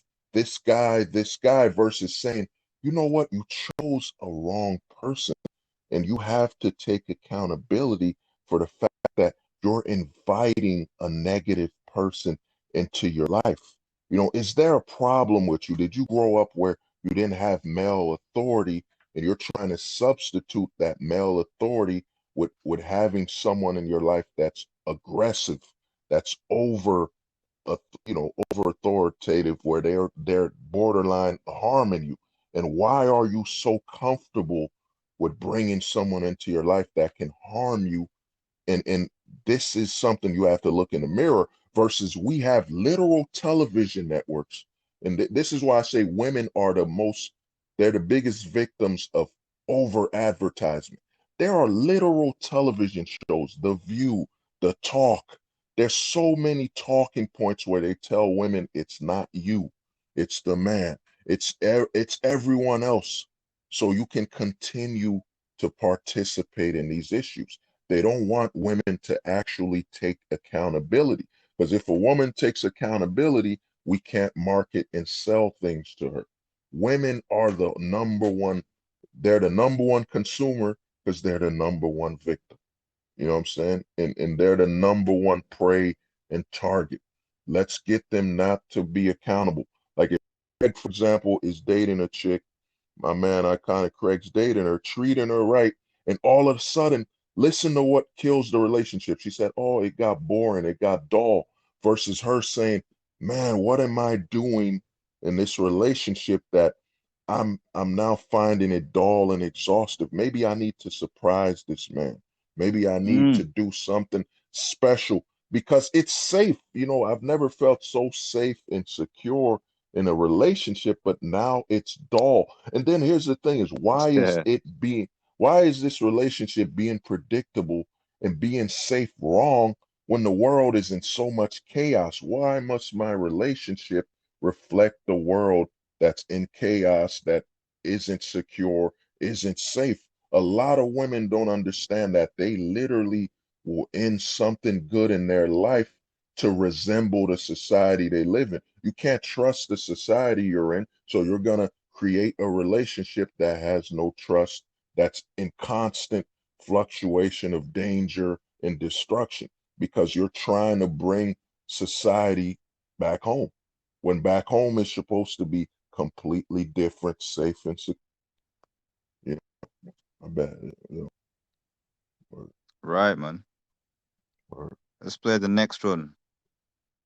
Do you think that women will stay with men for much longer because they think that the time is ticking too quickly and they're going to lose that opportunity? So instead of finding a more suitable partner for them, they'll stay with someone who they have a lot of issues with just because they know that they want to be a child bearer, but they don't necessarily want to go and find another partner to procreate with. Oh man, that's a good question right there. I don't know if you want to handle it first or you want me to go. You can go first. Well, all right. Well, here's the thing. A lot of women, and it's gonna be a multiple answer. The thing is, a lot of women will, when they get older, they'll date a man. Let's say she just wants to have a child. She'll have a child with a man that's corrupt or a bad choice because it allows her again to not be accountable. Well, your father was a bad man. You know, your father was a bad man. He was violent. He was abusive, versus her saying that I chose the wrong man. I apologize for that. And I was in the wrong. I waited so long to have a child that I just chose any man. And I'm sorry that I cursed you, my child, by bringing you into this world without the proper father figure. And another thing women don't get is that, and this is why I say a lot of men have to forgive their fathers, even if, for example, that boy's father's a drug dealer. The mother chose this drug dealer, and this son Right. has to accept this drug dealer as their father. It's not his fault that she accepted him and he was a drug dealer. Now, the other reason she brings up is I think she said why women shouldn't aren't choosing the right men is that women have bought into society. They've bought into the aspect and the lies that they bring the most to the table. No, the man in your life brings the most to the table because guess what? And this is why women are going to explain something that a lot of women are going to relate to and feel bad about is that when you sleep alone, you don't feel safe. The reason you don't feel safe is that you don't have a man in your corner that will instinctively jump. That man could be 5'5" or 5 feet. He'll jump right out of bed to Mm, face the problem that's coming towards you. And a lot of right. women are sleeping without the feel of protection. That's why a lot of women are getting drunk, getting they have to be alcoholic before they sleep because they don't have that protection. They've been taught, all society has told women is, all of you and all these dumbass talk shows tell women you bring the most, girl, when in reality you bring in the most liability. You can't protect yourself from a stranger when they break into the house. You're overly emotional, so you're gonna make more emotional decisions than the man that's with you that's stable.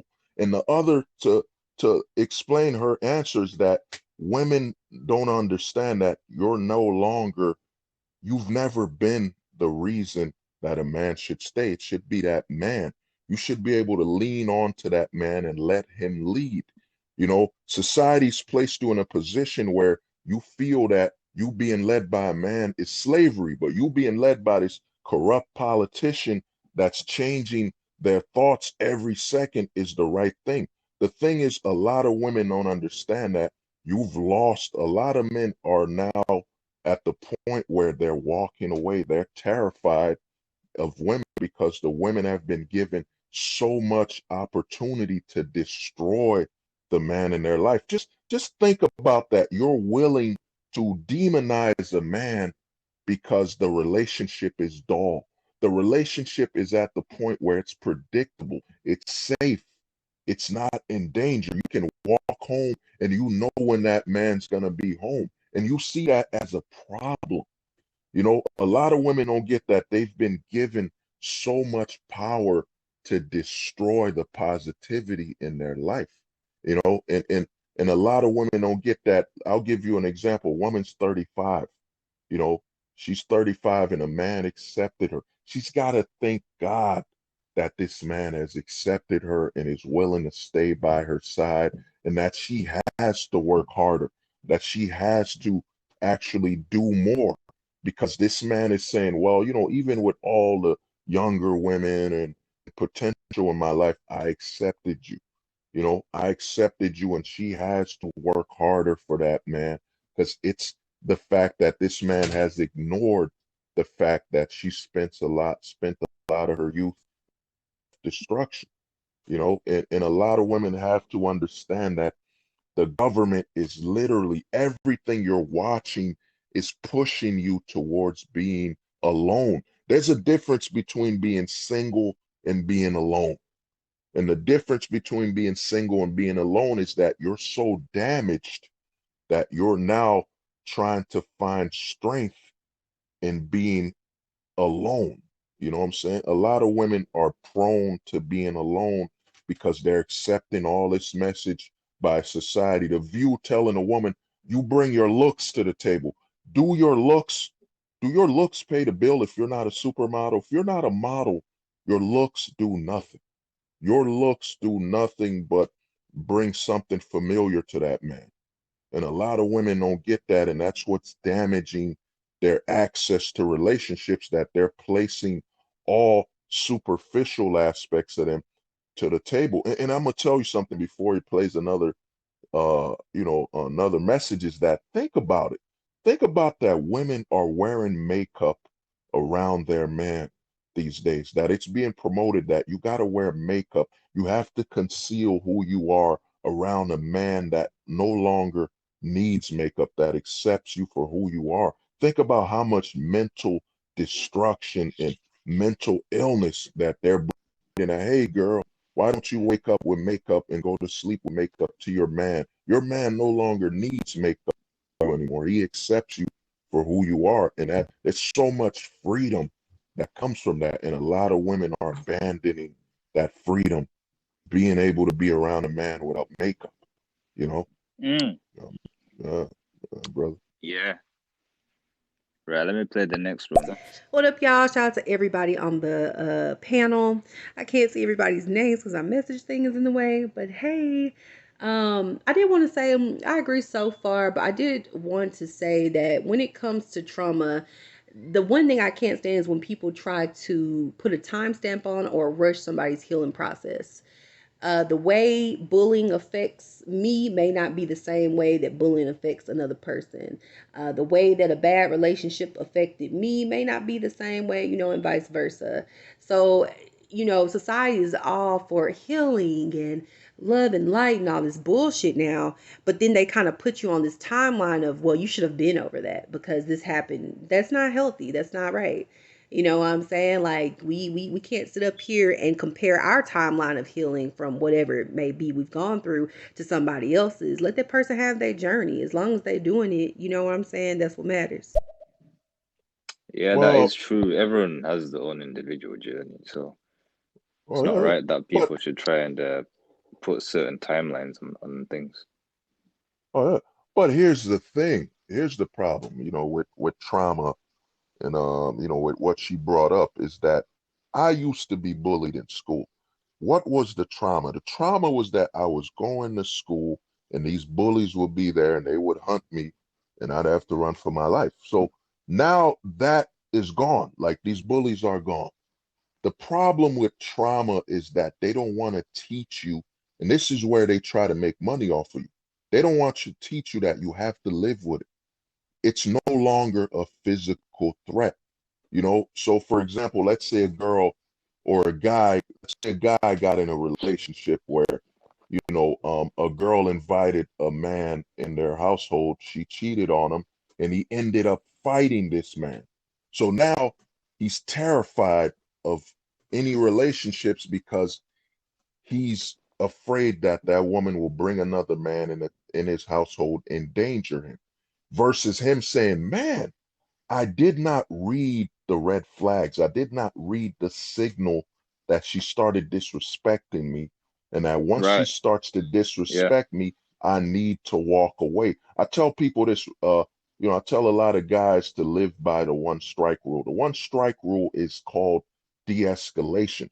And a lot of relationships between men and women is that women, being emotional, naturally will seek a way to get emotional control. And it's not a negative thing. That's a woman's strength. A woman's strength is her ability to get into a man's emotion in his mind. So the most disrespectful thing a woman could do is try to openly disrespect that man. So that man, instead of him being accountable for the fact that, man, I saw that she started having mood swings openly, she started disrespecting me, I should have ended that relationship there or told her to correct that activity. I just let it continue on until she did cheat. And then in a woman's perspective with trauma is that you got into a relationship with a man that physically abused you. That physical abuse is no longer part of that trauma. The thing that you should be with this trauma, and there should be strength. In actuality, trauma can be utilized. I call it recycling. You can recycle that negative emotion to be strength, is that you've been in a position where a man abused you. So now you have to be aware that you're prone to bringing men that will abuse you, and you have to look for alternatives. You can't bring in the same man. Like I did Right. something, I won't bring it up fully, but a lot of women, because of how society is, especially with this narrative of telling you men are toxic masculinity, toxic misogyny and all that, that women will date a man and shut down his character. They will literally not allow him to talk. Because if he leads, he's a toxic masculinity. He's toxic this, but the women don't get that. By you putting so much of a negative on men, you're allowing toxic authority, aka the government, to rule your life. It's okay for the government to mandate that you stay at home to avoid the effects of Conan 19, the pandemic, but it's wrong for a man in your life to tell you, "Hey, baby, we can't go out this month. We got to stay home. Let's save our finances, and we'll when the time is right, we'll go on a vacation. We'll spend more time together." That's toxic masculinity. They've trained women to find any leadership aspects of a man to be toxic. And it goes back to, again, birth control, where they have a woman plugged into something that is against them staying with one man, and which is birth control, which tells a woman's body, sends a negative signal that she should not find a man to have their child, because that's the end goal. The end goal of a relationship between a man and a woman is a child. And if you're on a pill that constantly tells you to avoid the end goal, you're going to end up alone. And what does alone mean? Alone means you no longer can bear a child.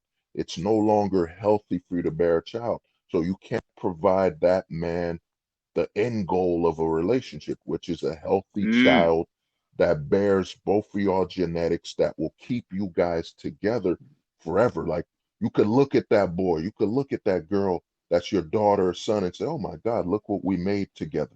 We should Yeah. never we should never depart or break up. It don't matter if the relationship gets dull, because look at what we made together. Look at this child, this gift we both came together and made. This Yeah, that's it, present man. that, you know what I mean? So a lot of women don't get that the trauma comes from you holding on to something that no longer is there. That man that abused you, no longer there. So you're holding on to the trauma, and what happens is a lot of women they're getting drugged. A lot of people are getting on drugs because they're trying to forget it. I live by a simple rule that, You're do cutting off not a bit, forget. bro. I don't know if it's your connection or something. Oh, my bad. Yeah, yeah, yeah. So, a lot of women gotta understand that you can't get over the trauma. You gotta learn to live with it. And if you don't learn to live with it, you're now placing it ahead of your own life, and you'll never be able to break out of that trauma. Yeah, my bad. Yeah, The man. audio. Let me play the next one. When do you think is the ideal age for a woman to have kids? Because I'm only 21, but I'm scared I'll blink and my 20s will be over. So I feel like now is the time. And when I hit my 30s, I'm going to be panicking about being too old. Oh, Yeah, I definitely man. agree. Like now is a good time. 21 is Wow. you're young, and like if you want to have kids, like imagine like you're gonna have a lot of energy to, play with that child, take care of him, nurture him, everything, man. I believe like a woman can have a kid at 18. All right. Well, I'm gonna tell you this, man, and I respect her for bringing up this question. This is a big question. First, I would say this: you need to at least detox. In my honest opinion, you need to detox from. If you're on birth control, you as a woman should be Oh yeah, off of birth control for at least a month. At least a month before you start dating seriously, and dating a man seriously and allowing a man into your life. First, detox. Remove the birth control that's messing with your mind, your body, your hormones. Take that out of the equation. Because here's the right. thing: a lot of women don't understand. You're overdosing on birth bro, because it's in our water. So it's in our water. At least take the activity out of you buying a pill every day to stop you from giving birth and messing with your hormones. Now, the other thing, now to answer a question is that you should have a child. It doesn't matter really if you're 18 and you had a child. If you found the right person, what's the problem? Society is trying to make women older because they want you to spend money to make up for the fact that your body is screaming, why haven't I had a child yet? Why haven't I started my own family yet? Why don't I have Consumerism. someone for yeah, why don't I have unconditional love? There's a love that a child brings to a woman, and they're trying to tell you to make up that with a cat, a dog. There's so much love that a child brings to the table to a woman. It Right. fulfills her life that she can look at this child and this child is saying, Mommy, Mom, this child wants to love you every day, every second. You know, Yeah, I've seen it with my own eyes, man. a child Oh, it's good. clothing, consuming. They want you to buy stuff that has no long-term value. And the thing is, Right. a woman has to find a man, and it's not just finding a man, allow the man in your life. A lot of women don't understand that they've been given a negative tool, and that tool is that you're gonna go into a relationship comparing a man to other men, to celebrities, to all this fictional stuff, to films. I mean, the worst damage they've done to women is that these women are comparing a realistic man to a film they watched, a romance, a film that all the stuff has been written in that film to actually focus on that relationship. In real life, you're not going to have this romance. And the other thing I'm going to bring up to women that's going to be very damaging to the narrative that's been sold to them is that you're going to have to pay half. A woman going into a relationship, you have to at least be able to say that you care and you're so invested in finding a partner in a relationship that you will spend half. You will cut half of that date, Yeah, and it's it's not not being it's not fair just for the guy to pay for everything, man. no, it's not about fair. It's about that investment. If you are so invested as a woman, you're going to invest all your money to buying the latest bag, the latest clothing, but you will not invest money into a relationship. Now, if I'm a man in a relationship with you and I see that I'm a critical thinker, so you're going to spend money into buying sandals, buying these Prada bags, but you won't spend money when you're spending time with me. So my time isn't valuable. I'm not as valuable as a trendy shirt and a trendy commodity. That's what a lot of women are going into. They're so, and in all honesty, I'm gonna say this to women listening. You should detox from romantic comedies. You should not watch a romantic show, I'd say for a month.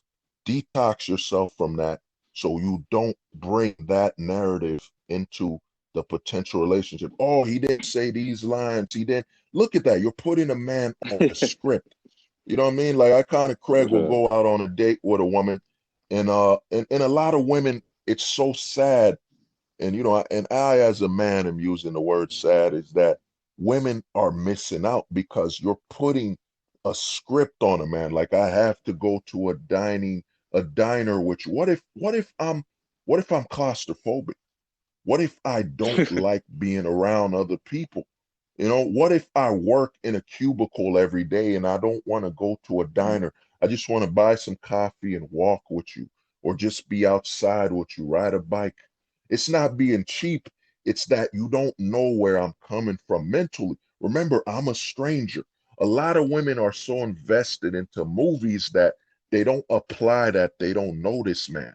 They're putting the script that, oh man, I kind of Craig's on a date with her. Oh, he's got to wear this. He's got to bring me here. He's got to do this. This is a stranger. You don't know the guy. So Mm. by you putting a script on the guy, you're saying, I don't want to know you. I don't want any new experiences. I don't want a man that doesn't fit a script. And then all these women turn out there dating the same guy over and over again. And next thing you know, 21 becomes 30. And to answer her question about the being young thing is this: why wouldn't you want to have a child when you have a lot of energy and Right, right. you're able to love your man and child and have all this energy in the world to give to this child? You know, That's it, man. they've tra That's the they've key thing. trained. Oh, go on, brother. Go. And I'm saying that's What the was you key saying? thing.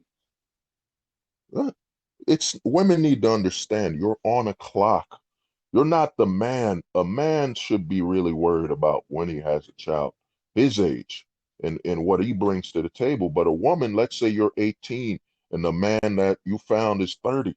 That man's with you and he's 30 and he wants to have a child. What you think about the If investment he's a man 30 is as saying, well, like he's more likely to have his life together and more mm, stability, and he'll have the finances to be able to oh, look after you and the child. So oh you yeah, gotta yeah. make sure you pick a man that's, in a suitable position to have a child. There it is. And the other thing is you have to be able to follow.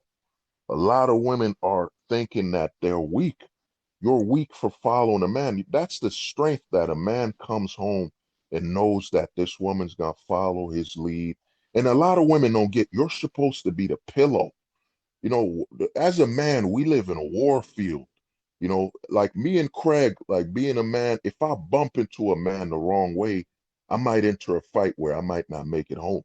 Women don't understand that we live in a battlefield, and that's manhood. But you as a woman, you following a man is the greatest gift. It gives that man, oh man, I could come home and my girl is just gonna just hug me or something. You know what I mean? I can Yeah, relax.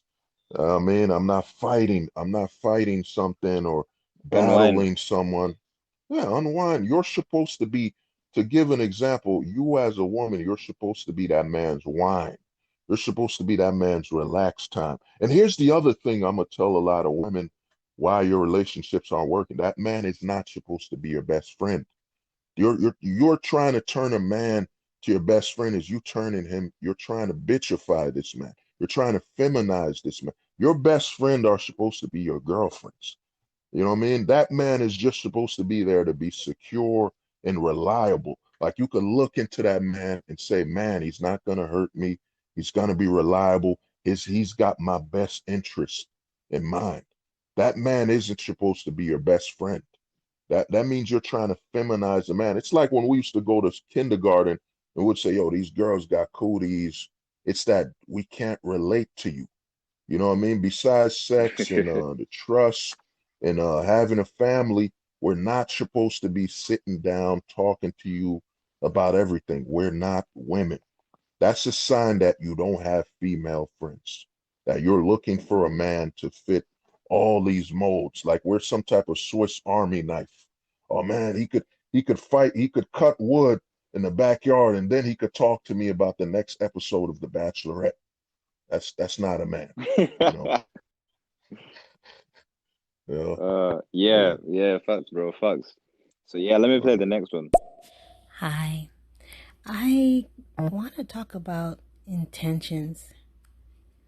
I kind of want to understand the intentions of having a panel or a conversation about a woman's issue and not a woman is in sight. And if, we're trying to figure out the whys and we want to use the words like facts, what better way to get the truth from the woman herself? That's where I am right now with that. Almost what you brought up. 41, almost 41 version. You missed the beginning of the show, right? The beginning of the show, the original title topic we're talking about is generational trauma, but then women had input, and which diverted us into different topics. So that's what led us to speak on those topics that we start speaking on. But yeah, if there is a Oh, woman that would like to join the yeah. panel, man, like, yeah, feel free, man. Like, you're more than welcome. Like, Anyone wants to join the panel, let us know, man, in the messages. Well, here's the thing, and this is the problem a lot of women face, and this is the negativity that you're saying a man can't have any observations or any perspectives on women when the whole society was built by men to ensure women are protected and safe and secure so men can actually have children and protect their wife and their child or their woman, whatever. So to me, that's the negative. Like, think about that. Like I mentioned, if you just caught up on the shows, that you got these networks, The View, The Talk, where they have a lot of women on the panel and they have no men to relate to a perspective where it has no emotion. It's just facts. The reason we men bring up facts is that when we face other men, if we're not factual, we're gonna create conflict between us. We live in a different world, men and women. You know, women are allowed to be more emotional and less factual because we men do not see them as a physical threat. If the women were a physical threat, they would not be allowed to answer things more emotionally. Like if me and Craig bump into the streets and Craig is telling me he should have the right to take my car, and I'm like, dude, I paid for that car.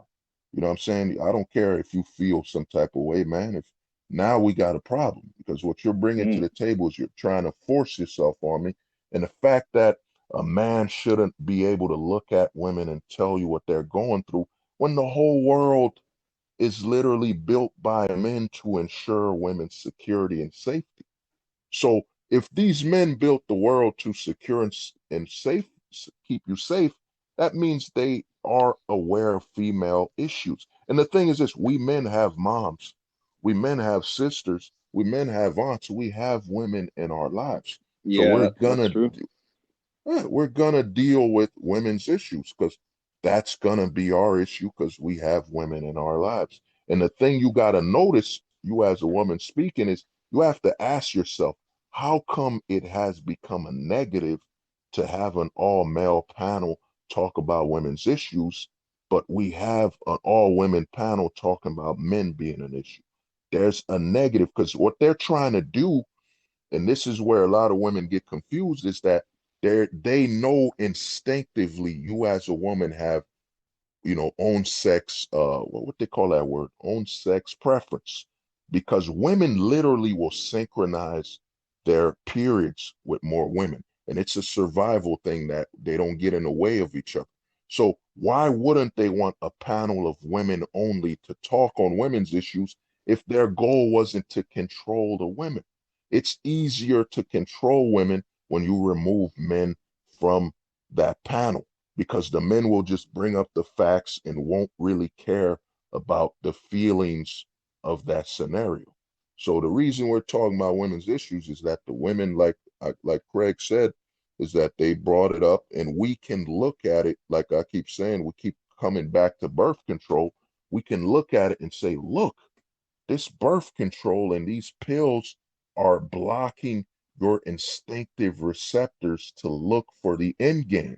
The end game is you having a Right. child, you know, and the amount of damage that is doing. Women are getting older to have children. You know what I'm saying? Damaging it. And the thing is, a lot of women don't get that. The older you get, the higher the risk of you dying from giving birth, you know, Right. and Yeah, C-section. that's a big problem that a lot of women overlook, man. Huh? And think about that. The man has to deal with that trauma that a woman is saying, you know, I want to have a child later with you. When and you're basically saying no to a man that's put his life on the line for you. And a lot of women don't understand that. Just you walking outside with a man is him putting his life on the line because if any danger comes to you, he has to deal with it. And the fact that you would tell, I've seen it where a woman is 25 and that man's like, I'm ready, I want to have a kid. And the woman says, no, I don't want to have a kid. What do you mean? This is this man who's safe and secured and protected you. You're not ready. This creates the narrative that you're not ready to have a child with this man because you're still seeking a better man. You know what I'm saying? And the fact that you're willing to disrespect the loyalty of your body to that man when that man has told you that I'm loyal, I'm willing to put my body on the line for you 100%. It's 24/7 with me. You call me, you're in danger, I'm coming out of work. I'm risking my life, lose my job to come save you. A lot of women Right. have been taught by society to think that they're winning something by saying no to the man in their life. You're losing time. And just think about, like that lady said before, about when should you have a child.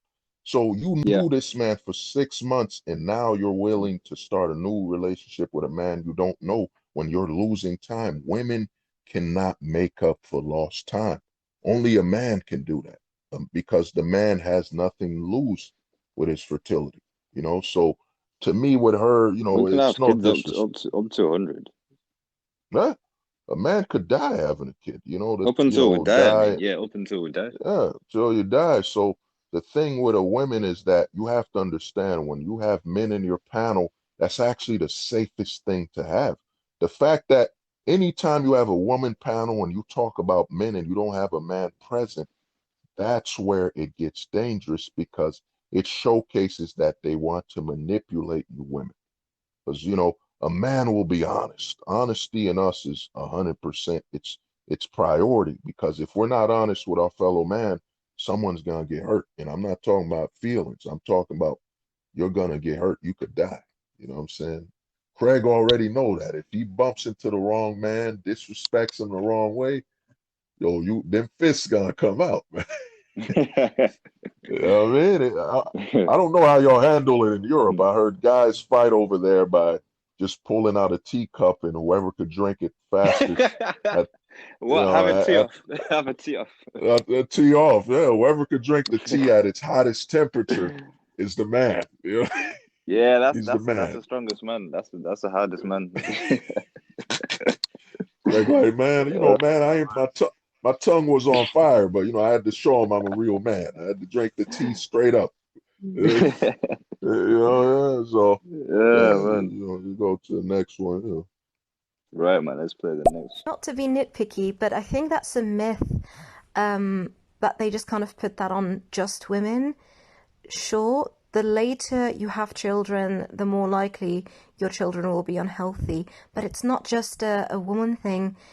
There are studies to suggest that men's sperm, as they age, the older they get, are very likely to cause birth defects in the children that they're going to have. And it could actually affect the health of the woman. It could cause really abnormal, bad pregnancies. So, yeah, women out there, if you're choosing to have children with an older gentleman, be careful, because, it might kill you. Well, to answer that one, here's the thing. That's what modern studies. You have to understand, we're not in the time period where it's about helping people. Remember that all these modern studies are sponsored by the pharmacies. They're sponsored by all these drug companies, these therapeutic companies that want to make money off of you. And then you gotta look at history. You gotta look at, there's men 50 with children, they'll bear with the child. What happens with a man is, the older you get less sperm. We get less sperm, but it's still the same sperm. And another thing is when they bring up something like that, is they want to pump up the woman's ego. They want to pump up your ego that, yeah, I know you could bring a child unhealthy, but so can the man. You know what I'm saying? They want to justify. Think about this. Why would there be any study that would want to justify a woman having a child older?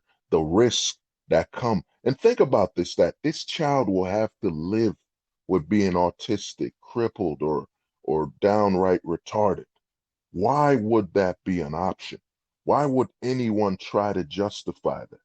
That means and what women don't understand with a late birth is, it goes back to money again. How much money are you going to spend on keeping this kid healthy or keeping this kid alive?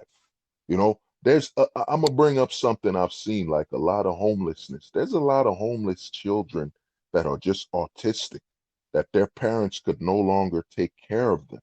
You know, Their parents didn't have enough money or they died and left that kid to a homeless shelter, and that kid was born autistic or retarded.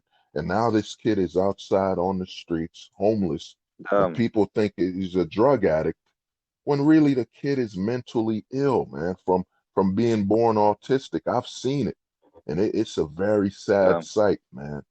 Very sad to see a mm, homeless person that's just was born with a mental illness and digging out the trash, and they're not even drug addicts. They just mentally can't function. So there's a lot of high risk. And the thing is, they want women to not see dating an older man as an option because they want you to seek that thrill and that danger that comes with you only being attracted to not stability, but the feel, the adventure and lack of stability of dating and being with multiple men. And here's the thing about dating. It's been so damaged. The word dating is that they're saying that you're dating men when you just had a one night stand. That's not a date. That's just a one night stand. You know, you know what I'm saying? The whole goal of a date is to get to know that person and continue this journey with them. So to me, when it comes to a man's sperm and the older he gets, you know, he'll have a healthy child and it depends on the woman. The woman is basically the vessel, the cruise ship, the older that woman gets, there's more damage and destruction in her body. Then think of her mental stability.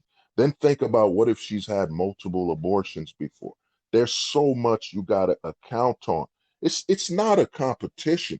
It's just the the the logic between the sexes that you're gonna be, as a woman, it's in your best interest to have a child the healthier you are.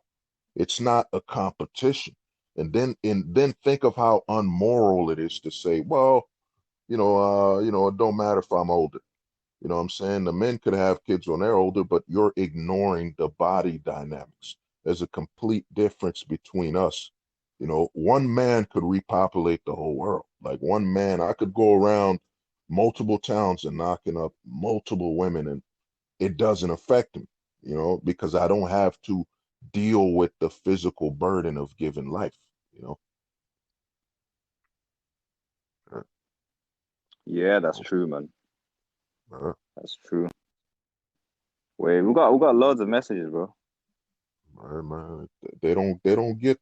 It's rare to get men talking like men, logic and not, not being, hey, ladies, you should do your own thing, and these men is dogs. I'm a dog. In fact, I sometimes accidentally buy dog food. I sometimes accidentally buy dog food because I'm such a dog. Oh man, oh man. Let me play this. I mean, if your knowledge is iconic, then you're not afraid of it being challenged by inviting a woman to this panel. I'm just saying. Almost Virgin. Well, I actually said that feel free. Any woman who wants to be on the panel, feel free.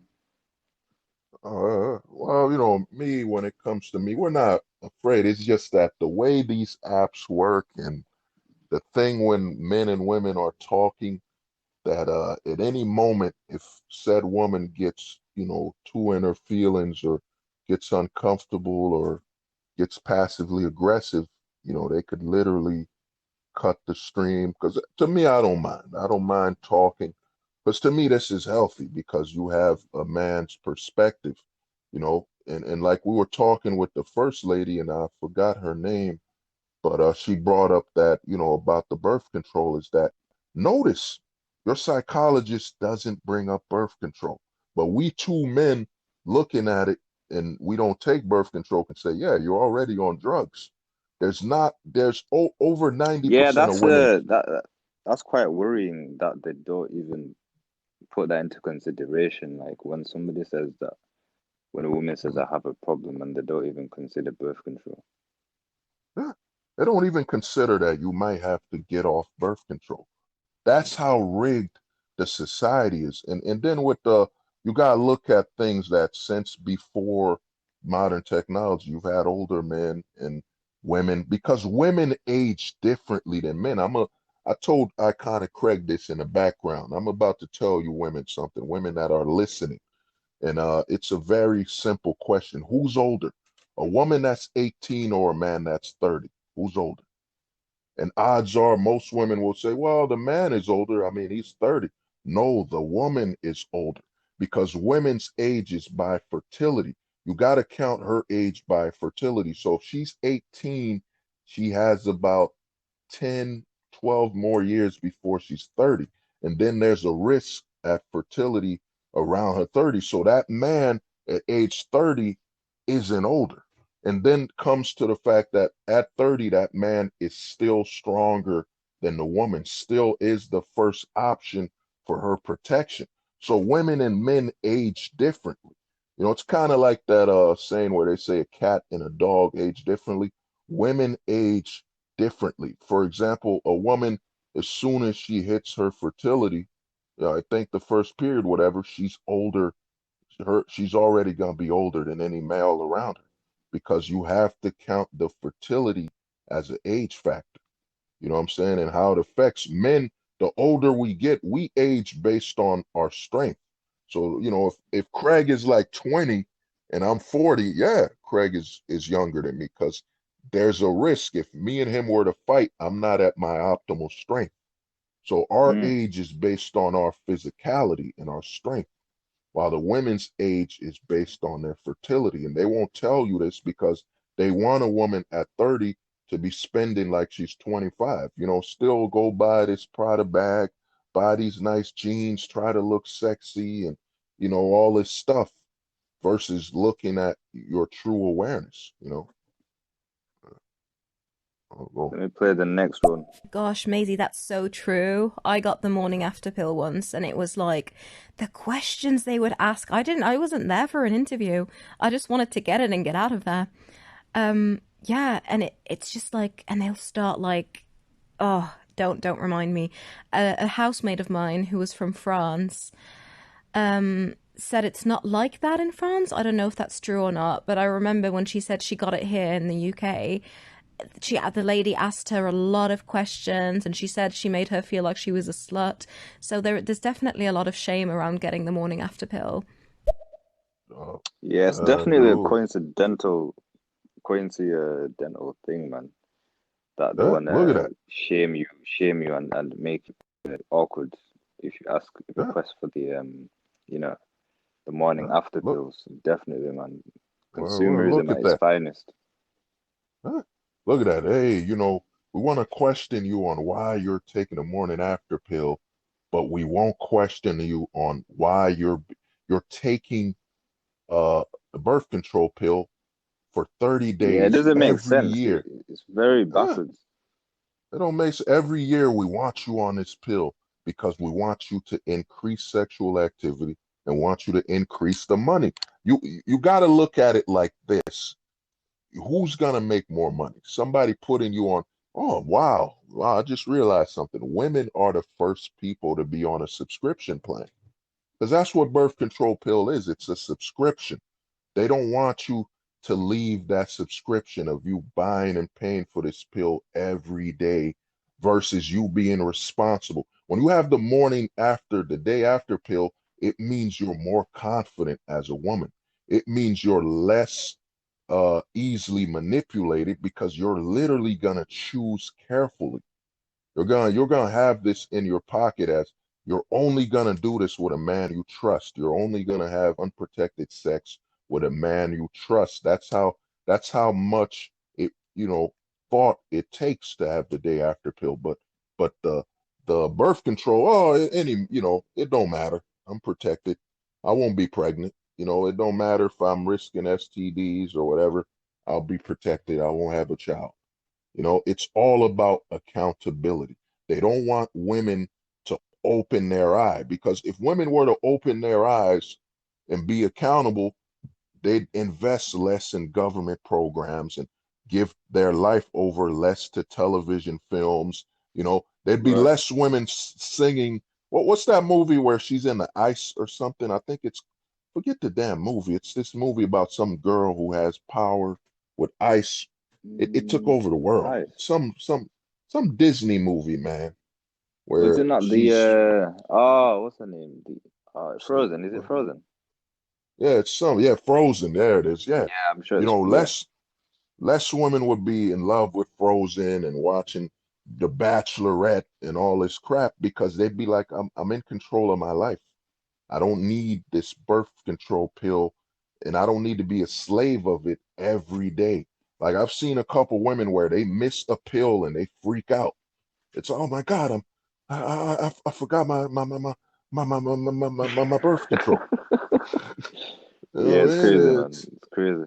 freak out. And the fact that they're openly shaming you and talking and interviewing you, making you feel shameful, just shows you that they don't have your best interest at heart.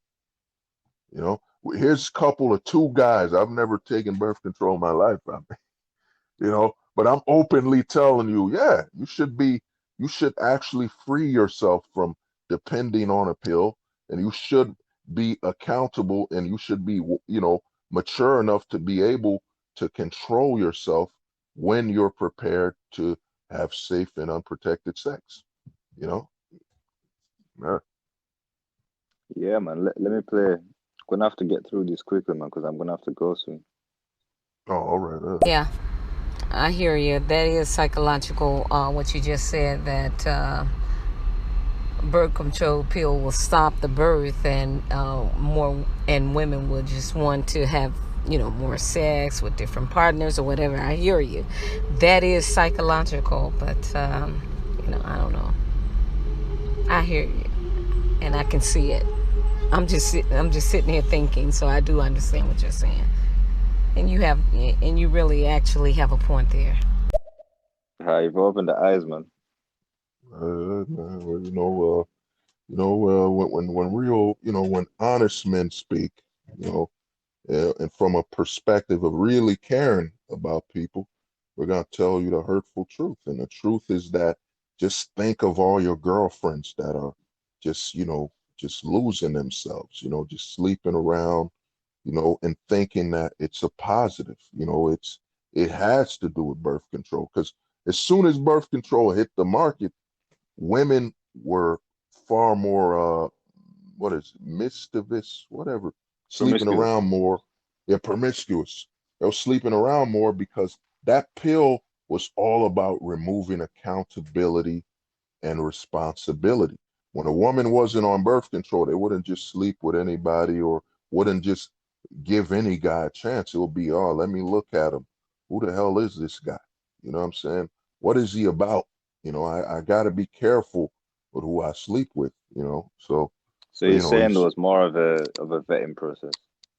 yeah, there was a process of elimination versus, oh man, he's got some spiky hair. He rides a motorcycle cool, and you know, what I mean? And he hits a jukebox and it works, or he hits the TV when it's broken, it works. So he must be very he must be the right man to have sex with. It becomes a issue of sex, and that's why you get women in their mid-20s that can't honestly tell you they've been in a long-term relationship because they get to the sex so soon that they can't see any value in a man, and Right. they're so quick to say I had sex with this guy and that guy, or I had intercourse with him. That's so deep. No, women need to understand Because they that never once really the get to know the guy, you know what I'm saying? no, once there was two things invented that ended the meaning of intercourse: the condom and birth control. Once the condom was created for a man, sex became nothing. You know what I mean? Sex is like eating a bowl of cereal, for a man. You wear a condom, we did it. I'm not trying to have kids, so we're just Crazy. having fun right now. So it becomes about the character of the man. And a lot of women, once birth control was brought into the table, it became more about that intercourse and just having sex, that it becomes, oh man, he satisfies me sexually, so that must mean he's a good man. When a dude is just like, I'm just dropping log, Yeah. I'm just a log salesman, and you bought some of this log. You bought the Yeah, log, and man. so Yeah. you know, uh, On the next Yeah, one, that's since we definitely gotta true. go. That's definitely true, man. Let All me right, play the next go one. to Yeah, we're so quick to label things as misogynistic and blame it on toxic masculinity and all these other buzzwords, but we're not taught to look internally into our own psychological damage and what has triggered that abusive relationship and why we've prolonged it. It's always about these other external influences, and we're always the oppressed. And then that goes into the extreme side of feminism nowadays, where men can't even open a door for a woman because that's apparently wrong. And, you know, traditionalism is just completely out of the window now. oh man, she dropped some gold right there. Yeah, The thing is this: feminism is all about capitalism. It's all about they don't want. Let me tell any woman that's hopefully some are still listening. Is this what happens when a woman settles with one man?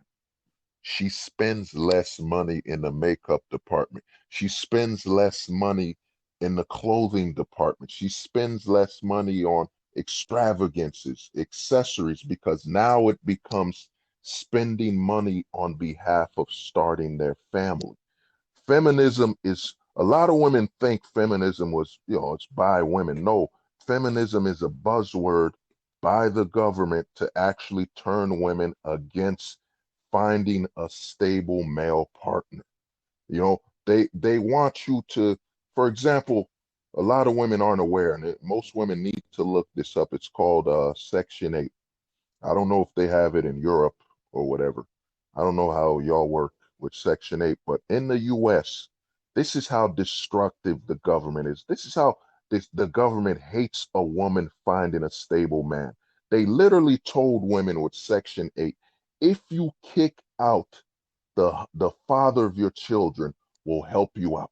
How is this a positive thing? Why would a government want to say they're helping you out by removing the male in your household? Because they want to remove that stability. They want to remove the voice of reason in your life. The more a woman, a woman has a man in her life, the more unstable she is and the more easily controlled she is. The more government programs will get passed. It's all about destroying a woman. And a lot of women don't understand that it's about money. The whole goal of masculinizing women is to actually increase the rate of women getting trans operations. It's all about money. And the more you demonize a man, who comes to your rescue? The government. Don't trust a man, but trust your local politician. I mean, he loves you. He wants to take care of you. He wants to help your kids. But that man that's in your household that can honestly look you in the eye without makeup and say, you know what? I love you. I care for you. And I hope you know this. I hope my actions, everything I'm doing is to take care of us. We are first. In my life, it's us or nothing, you know, and they don't want a woman to value that, because if a woman valued her man, she would not be voting for these government officials. They would actually have to work. It wouldn't be, hey, man, vote for me because I'm a better community. The woman would be, but my husband and all the men in the community are bettering the community. So we don't really need that. So how come you guys just can't fix the pipes that are leading lead poison in our goddamn community? Because the men have it under control. The community's safe and secured. We don't need more cops because there's more fathers around, and there's a code between men. You hurt my son, I'm gonna hurt you. So a lot of men are being kept under control. There's less crime in the community, you know. But yeah, go on. let me play the next one, man. I mean, I understand your perspective, and I think that definitely has a lot to do with it. But I mean, if we're talking generational things, I think we also need to keep in mind that usually men have a lot more experience when it comes to dating, sex, manipulative tactics, things like that, because they start off early. I've met men on this app and just in life and through podcasting that have said they've started having sex and, being quote unquote players since like age 11, 12 years old. And so when you have women in a traditional sense that were raised up on, you need to find love, you need to find the quote unquote right person, but you have these men who are raised up in that traditional sense where you need to spread your oats, then you do have a lot of men who know the game much more just from the fact that their experience in it started early. That's not to take away the self accountability, but I think it's to look at the generational part of that and what's being taught to our men as well. This one's good. This was a good. Well, the thing is this, you got to understand with that question is that's a lie. Women have more sexual experience than men because women just when men are naturally coming towards you for sex. Men have to actually earn that sex. That's why they say there's a difference between the key that opens every door and the door that's open every key is that the men have to earn it. A woman could literally walk across the street. She's getting invited to sex at all times. I mean, as soon as a girl starts to develop, the men start getting interested, but it's about who's going to open the door. And most of the time, the women are the ones that open the door. And the other thing to go to generational trauma is that in the US, they had the whole love movement, the sex movement. It was all about destroying the family. It was about destroying a woman's urge to seek out family by saying her freedom comes through sexual liberation rather than her accountability and morality. The women usually have more sexual experience than men because a man, even if and the thing is you're talking from that app, a lot of women tend to do this where they direct the conversation or the facts towards their own experience. And that comes from the being gripped by your feelings and emotions. The thing is this, most men and the ones that are talking that, oh, they had a lot more sex than other men, they were chosen more. There are more men, some men are chosen more than other men. But here's the thing, that man did not get that sex. At the end of the day, the woman has to open the door. She is the door. She approves who she allows to come inside.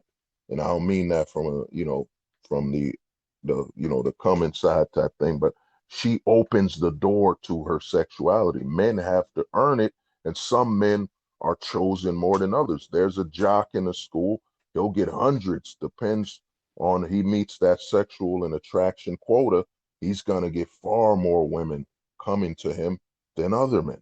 So that whole thing of men having more experience, it's a lie. Women have more experience with sexuality because you're literally the door to sexuality. You choose who has sex with you. Even if that dude put up game, you had to accept it. The women are the entrance. You allow it. The men just are talking. And when they talk, hopefully they're quote unquote in game. And notice how sad it is. It's about a game, you know. Thanks, man. And as for love, before he puts on the next message, it's not about love. It's about stability. The problem with a lot of women, and it goes back to the television, y'all being overdosed on television. Love. Oh man, she loved this guy who was abusive. She didn't look at his stability qualities. And why are you so driven in love? It goes back to the birth control pill again. It overbalances your hormones. It messes you up mentally to where you'll ignore that man's stability for love. And you know what I'm saying? Being driven by your emotions. Because I'm going to ask every woman listening here, what's harder, doing 10 push-ups or saying you love someone? And if you said saying you love someone is harder than push-ups, then there is the problem. You're overvaluing something easy than something hard. You got to find a man with stability. Stability must be priority. And if you like them, you like them and all that. Love is for romance and fantasy. You know what I'm saying? The amount of women that could tell you they've loved somebody that are now divorced and alone or single are by the hundreds of thousands versus a woman that said, you know, he was stable, you know, I could count on him, I could trust him. We've been together forever. Do I love him? No, not really, but I like him. I care for him. That's good enough for me because love is a false narrative. Love, you got to keep this emotion fed over and over. You can't be in love with someone from the day you wake up to the day you go to sleep. That's the lie. And women burn themselves out trying to seek out this emotional high. You can't stay in love with someone 24/7. It's a negative. That means you're prioritizing the wrong aspects. It's about stability and trust and caring. You know, those are what people earn. Love, I could love anybody. I could go outside and look at a chick. Oh my God, I love her. I don't even know the bra. I don't even know her. Next thing you know, I wake up with a knife on my leg because she said, I don't like men running away from me after they sleep with me, so I stab them in the legs. You know? Oh no. Oh no, Go on, my bad. man. You're cracking me up, bro. Let's play the next one. Now, I will say, as far as accountability goes, that I don't think women are doing a good enough job, and I'll say men too, but women specifically aren't doing a good job of passing down information to younger women. It's the either it's not happening at all, or the communication is not effective. Because if we know, because I know, and I definitely plan on putting my daughters on game, you know, if we know the game, we should be passing it down generation to generation, just as women, point blank, so that picking and choosing a partner is much easier. Because let's be real, you don't have dating experience when you get out of high school. Your early 20s is your time to kind of find what you like based on your family's morals and things like that. But with the world changing, you know what I'm saying? You're going to run into a couple of wolves in sheep's clothing. The problem is we're not telling each other how to notice that, how to dodge that. We're not telling each other red flags. We're letting each other run into them. Yeah, I Oh agree with man, that. touched up on something. Well, here's the thing, and I'm gonna disagree with her on your 20s being when you date. In actuality, your high school years are when you actually date because you are Yeah, dating who that said 20s, person. man? Is that what you said? Yeah, as you said, but it's your Who high school dates in the days 20s? or Who the, does that? the previous message. The reason it's your high school days is that you're both dating out of purity. You don't have a job, that person doesn't have a job, and you're still under your parents' roofs or whatever. So your interest with each other is pure.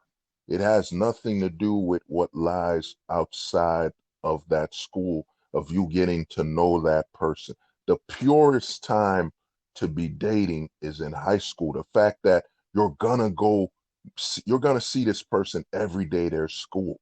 There's nothing more pure than high school romance. You know what I'm saying? She married her high school sweetheart because she could count, unless he's sick, he ain't showing up to school, and odds are he'll let her know. You get to meet this person, it's in a controlled environment. That's why high school is the best time for people to actually date and get to know the meaning of dating because there's accountability. Both of y'all are going to be at school every day. You're all going to see each other, and there's a strong level of accountability. But one thing she said she doesn't see the danger is that how come the relationship between men and women is a game? How can you get anything serious from playing a game? And that's the most damaging aspect of this society. Now, to answer why older women aren't giving younger women um, the answers and solutions to their problems, it's because women that are older suffer from the fact that they can't go back in time to fix themselves or alter that, and they can't compete with certain things a younger woman will offer, maybe healthier children, less risk and all that. So to feel better about themselves, they'd rather have these younger women repeat the same issue. So that younger woman can't say, I'm better than you. That younger woman can't say, I've done better than you, because now we can relate. You messed up. when you were younger, I messed up when I was younger, so we're the same. So you can't judge me.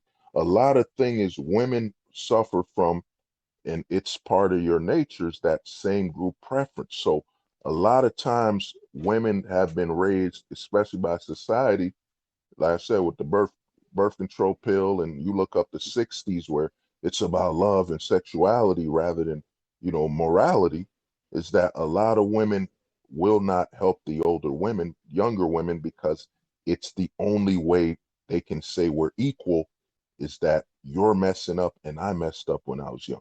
So it's about actually feeling better about yourself. And as for the men and stuff, when it comes to the dating and stuff like that, the women, when it comes to accountability, men are more accountable, because when we're trying to find a woman, we have to be accountable for what she brings to the table, and we got to be accountable for what we're going to do to keep that woman. So men, right off the bat, we're accountable.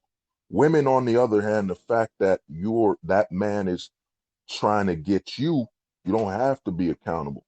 You just let yourself go to him. So there's a lot less accountability, far more on the woman's side. And we're not trying to tease or nothing. We're just being honest, because a woman has to open the door, leave the door unlocked or locked. And a woman has far less accountability. The man, as soon as, I mean, if a guy's dating a girl, he now has to be accountable for her safety. He's got to be accountable that when she's in his presence, he's got her. She feels safe. She feels protected. And that's instinct. We're automatically accountable. You, on the other hand, you just got to be with him and there with him, talk to him. Just having your presence might be enough for him. And, it's relaxing. Like I say, women are supposed to be the flower to a man's hard, rocky ass afternoon, working in the goddamn That's rocks it, and man. caves up. Yeah. That's The it. next one. Word. Right, let me play the next. Hi guys, great conversation. I'm loving it. Just wanted to make a comment about the birth control situation. I was married at 25, and I'm a woman that could not take the birth control because of the side effects. But anyway, if I could, I would, because being married at 25, married my high school sweetheart, we were the same age, and we could not afford to have children at the time. Trying to get a house, making sure we were stable, and so I didn't have children, my first child, until I was 30, second one at 33, and life is good. Oh man, she brought up a good thing. She brought up something. You see, notice. Now here's the thing, and I wanna thank her for this message, is that notice when she wasn't on birth control, what happened. She got married young to her high school sweetheart, because those Right. chemicals were not affecting her thinking habits. And the fact that she wasn't on birth control, she wasn't going around, the option to just sleep around wasn't there. She had to be really selective of the men she's with. She really had to think about it. And now she's married. As Yeah. for having children later, this goes towards, I talked about this a while ago on something else, but it's because women are forced to think you need a house rather than go with the man. You might live in an apartment. There's room to grow. There's nothing wrong with a child being born in an apartment, then growing with your income. And as the family establishes more earnings, that child gets into a better scenario. And then if that man wanted a child even before the house, because the thing is, a lot of the housing, there's a lot of trappings with that, where society's telling a woman, and like I said, the government has given women so much power to destroy their own lives. Because there's a lot of male conversations where men will say, oh man, the women are just gonna destroy the man's life. No, in reality, in the truth, is that women have been given a lot of power to destroy their own lives. And the fact that that man wanted to have a child, let's say when you were 25, and you put up that we must have a house, but why? Why do we need a house when you could have an apartment or whatever? You're still gonna have some place to live. You know, it's that they set up this standard in society. All the consumerism goes towards feminism. They program women to, you have to have this standard of living or you won't have a child. What if this man, for example, I'll tell her an example. What if this man wanted to live with you in a mobile home? You know, he wanted to travel the world with you, and y'all would rent a house from time to time or apartment, but he'd want to travel. You see, these standards of having a home and all that is set up so you as a woman don't follow your man's lead. You follow society's standards, and the standards have changed. It used to be having a one floor home was great, a starter home. Now it's oh you're not a good parent if you don't start your kids with a multi-floor home. It's all about expenses. So to me, I'd say with her having a child later, I don't know all the economics behind your relationship, but I'd say this, you don't need a house to start a family. You need a place to stay that's stable enough. The whole Yeah, housing that's thing, true. it's yeah, the whole housing thing is set up for you to spend money. And look at this pandemic where what if you and a man started a family and you just bought a house and a mortgage during this pandemic and now he's out of work? It's all a lot of women don't understand is these standards that are set by society are set to make you ignore your man's standards. If your man tells you, you know what, baby, we gonna live in an apartment for a couple years, I don't trust the whole housing thing. I'd rather have an apartment where we can leave it at any time. I don't want to be burdened with paying all the stuff that comes with the house. We never know when our kid might need some emergency operation or something like that. You have to talk to your man. The housing thing, that whole white fence and picket fence, it's a trap. And a lot of men are seeing that. That's why less men are buying houses. But the women are so hypnotized by the agenda that they want a home. They want all the trappings without knowing that it's a setup for you to be less mobile. You know, for example, if you have a house in a city where there's not a lot of money, how are you gonna move? Mm. How is you and your man gonna move to get a better opportunity when you're locked down in this house?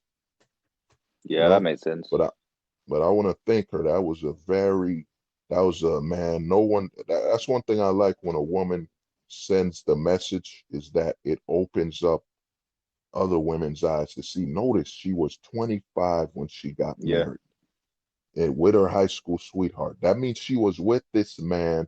Now, I don't know if she's in America but that's 4 She years sounds in high school. American. I'm assuming she's in America. Yeah, she in America. I didn't hear that teacup in the background. Well, yeah, but that means she's Yeah. been with this man she's in America, that's 4 years of high school. So let's say she graduated 18, then she's 25. So that's over a good 9 years, that relationship. That's beautiful. That's solid. Yeah, High man. school sweetheart. Yeah. We'll The play other. the next one. Regarding birth defects, it's both the men and the women that must be healthy to produce a healthy child.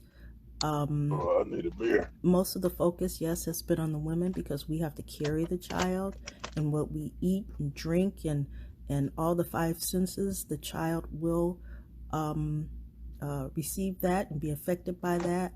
But it's very important that a man is also healthy, good diet, not drinking drugs.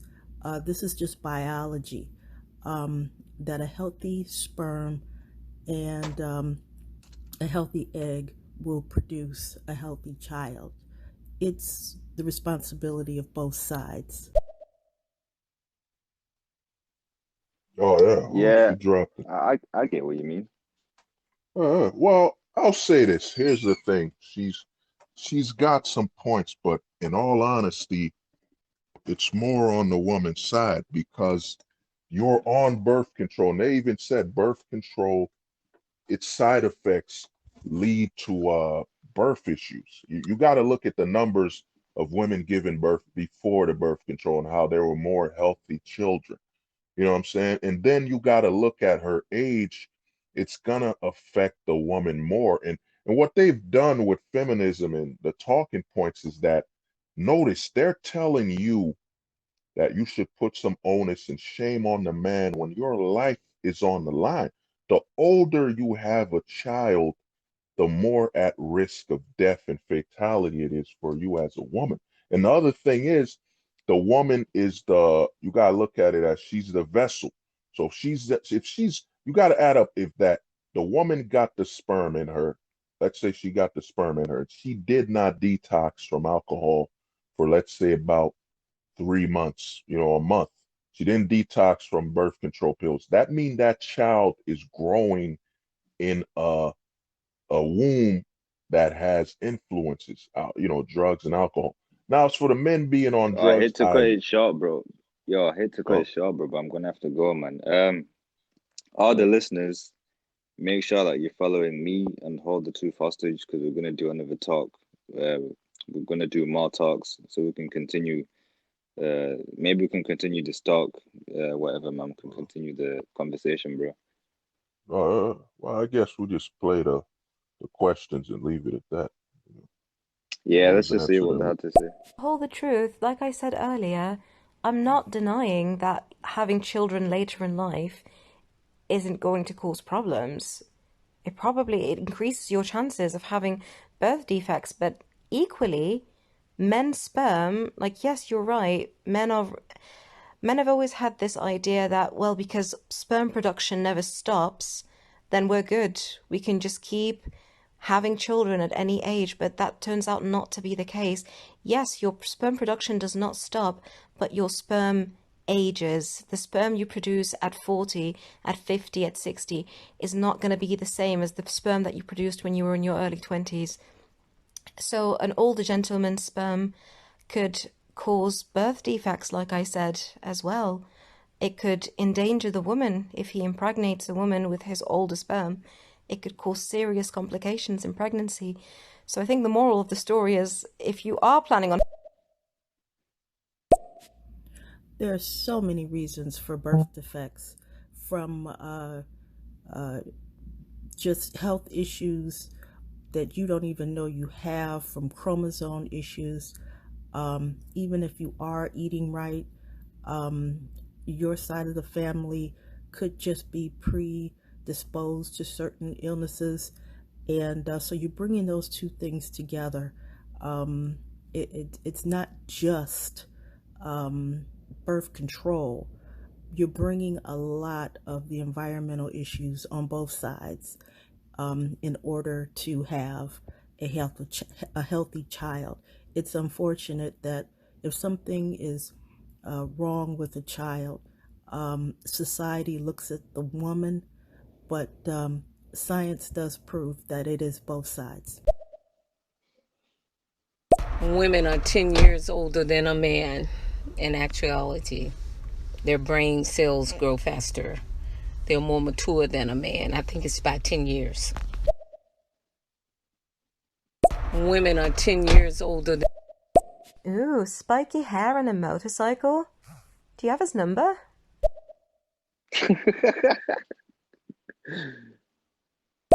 I agree regarding the birth control. Women shouldn't have to take it. Men should.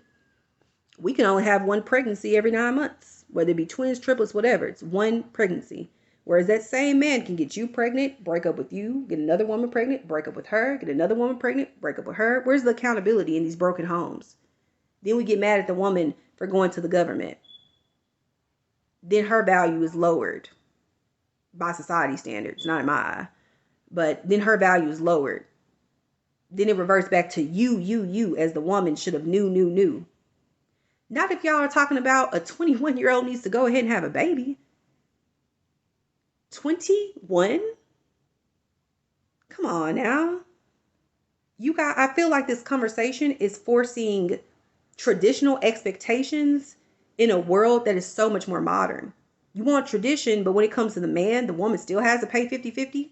What? Well, I know you. Regarding birth control, I can understand in the beginning there may have been a situation when birth control first hit the market and it was dependable, that could be a increase in sexual promiscuity with women, women and men. It could have been an uptick in the beginning, but definitely now, and within the last 20 years, STDs are still here, and birth control does not prevent STDs. So, as a daughter of a mother who has been a nurse, the education of STDs has been out there, and you can't just take birth control pills for that.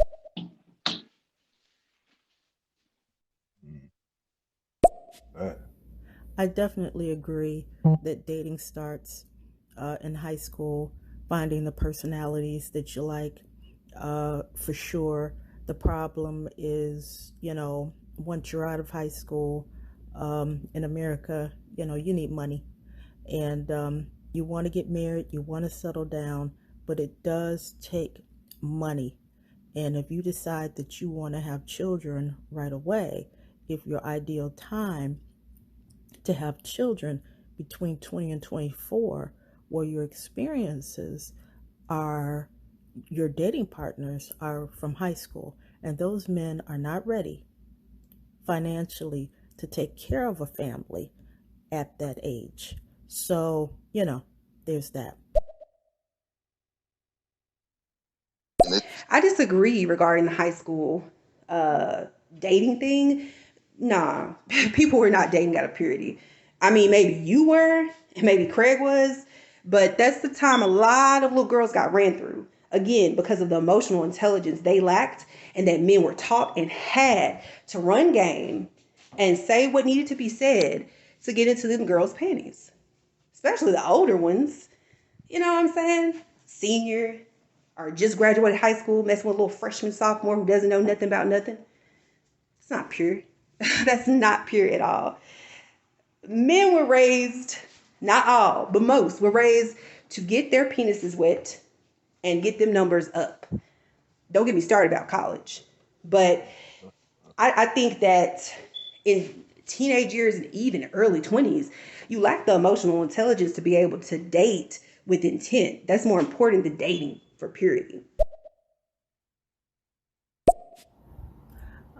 Just want to piggyback on my comment about having a home and waiting until we were financially ready to have children, and we decided to have a home first. That was my husband's idea. That was not my idea. You talk about following a man's lead. That was my husband's idea, to wait to purchase a home. Personally, I didn't need a house, and personally, I would have loved to travel. I waited till I was 30 to have a child, because financially we could take care of each other. That's fine. It's just us two. But what we wanted for our children was a different thing, and it took that time to build to get that home. But yeah. Oh man. I want to thank everyone that's tuned in, everyone that's what do you call it? Everyone that's inputted, man. It's been a really lit show today, man. I had a lot of interaction, man. It's been really interesting, man, to hear what people had to say, man, and to just get the conversation going, man. Oh yeah, man. It's been an honor. This is a rare sighting. Two men talking about men talking about women, perspective, and then being respected. Yeah. And yeah, it's definitely, man. It's not a lot of people doing it, man. And like I said, it's not from a level of hate. You know, it's just from a level of the facts. And I'll Yeah, say this it's just facts, man. uh, and I'll say this just from a previous audio thing that was sent. The thing with the traditional thing is this, and where women have to come with half the bill and all that. It's back in the day, women didn't work, so the man would pay for everything. But now that we both have jobs, and you got to look at how relationship starts. If a relationship starts where one one person is the only one invested, both emotionally, physically, and economically, then it must always be assumed that the other one isn't. So if one person is willing to brag about spending this and that, and you're not willing to invest in your future, especially for the women, the future for you is a relationship, because the thing about loneliness, like that one lady said, women age 10 years, physically they age about 10 years. So, and then the fact that there's a clock, women can't afford to mess up. There's such a high risk of messing up, but you're in a society that just tells women it's okay. But what women don't understand is when you're alone, that society won't be there to help you. That society won't be there to comfort you and protect you. And one more thing, since about to close, is that the cops and government are not your first call. The first call is your family and that man that's with you, and especially that man, because your cousin, your brother might have his own wife, so he's got something he's dealing with. So that man in your life is the first call and the first option. It's not going to be the cops. That's why you have so many broken homes, is that they're pushing single motherhood because they don't want women to have the reliability of having a man in their life. And I also want to thank the lady for sharing the household thing. As long as it was allowing your, man to lead, and he was leading the right way, that's how it's supposed to be. But all right. This will be the last message you play. Let me play this last. Now, my point with bringing up the traditional views in a more modern world is the fact that the man's stance in that traditional view has not changed. He works and he provides, whereas the woman is now having to work and fight the time clock and, be a good wife. I mean, we have all these other challenges on us, and I just think that should be put into perspective as well. But I enjoyed you guys. Hopefully you guys go live again. I followed you both. Much love. Bye. Yeah, man. Keep an eye out, man. What's it called? Yeah, we're gonna be doing more. That's good that you followed this. Keep an eye out, man, for those notifications. All right. Had a good time. I gotta go make me, as the British say, some tea. Milk, no sugar. Right. Milk, no sugar, man. Hey, man. You have yours with sugar. You have yours with sugar, bro. Man. Yeah, honey, man. Honey's better. Oh, honey. You know what I'm saying? The only thing I'm missing is the biscuits and crumpets. All right, bro. Yeah. All right, have a good one, bro. Yeah, take care, man. All right, bro. Peace. Okay, peace. That's facts! That's facts! That's facts! They said the truth won't survive beside the lies that maintain the decaying faces of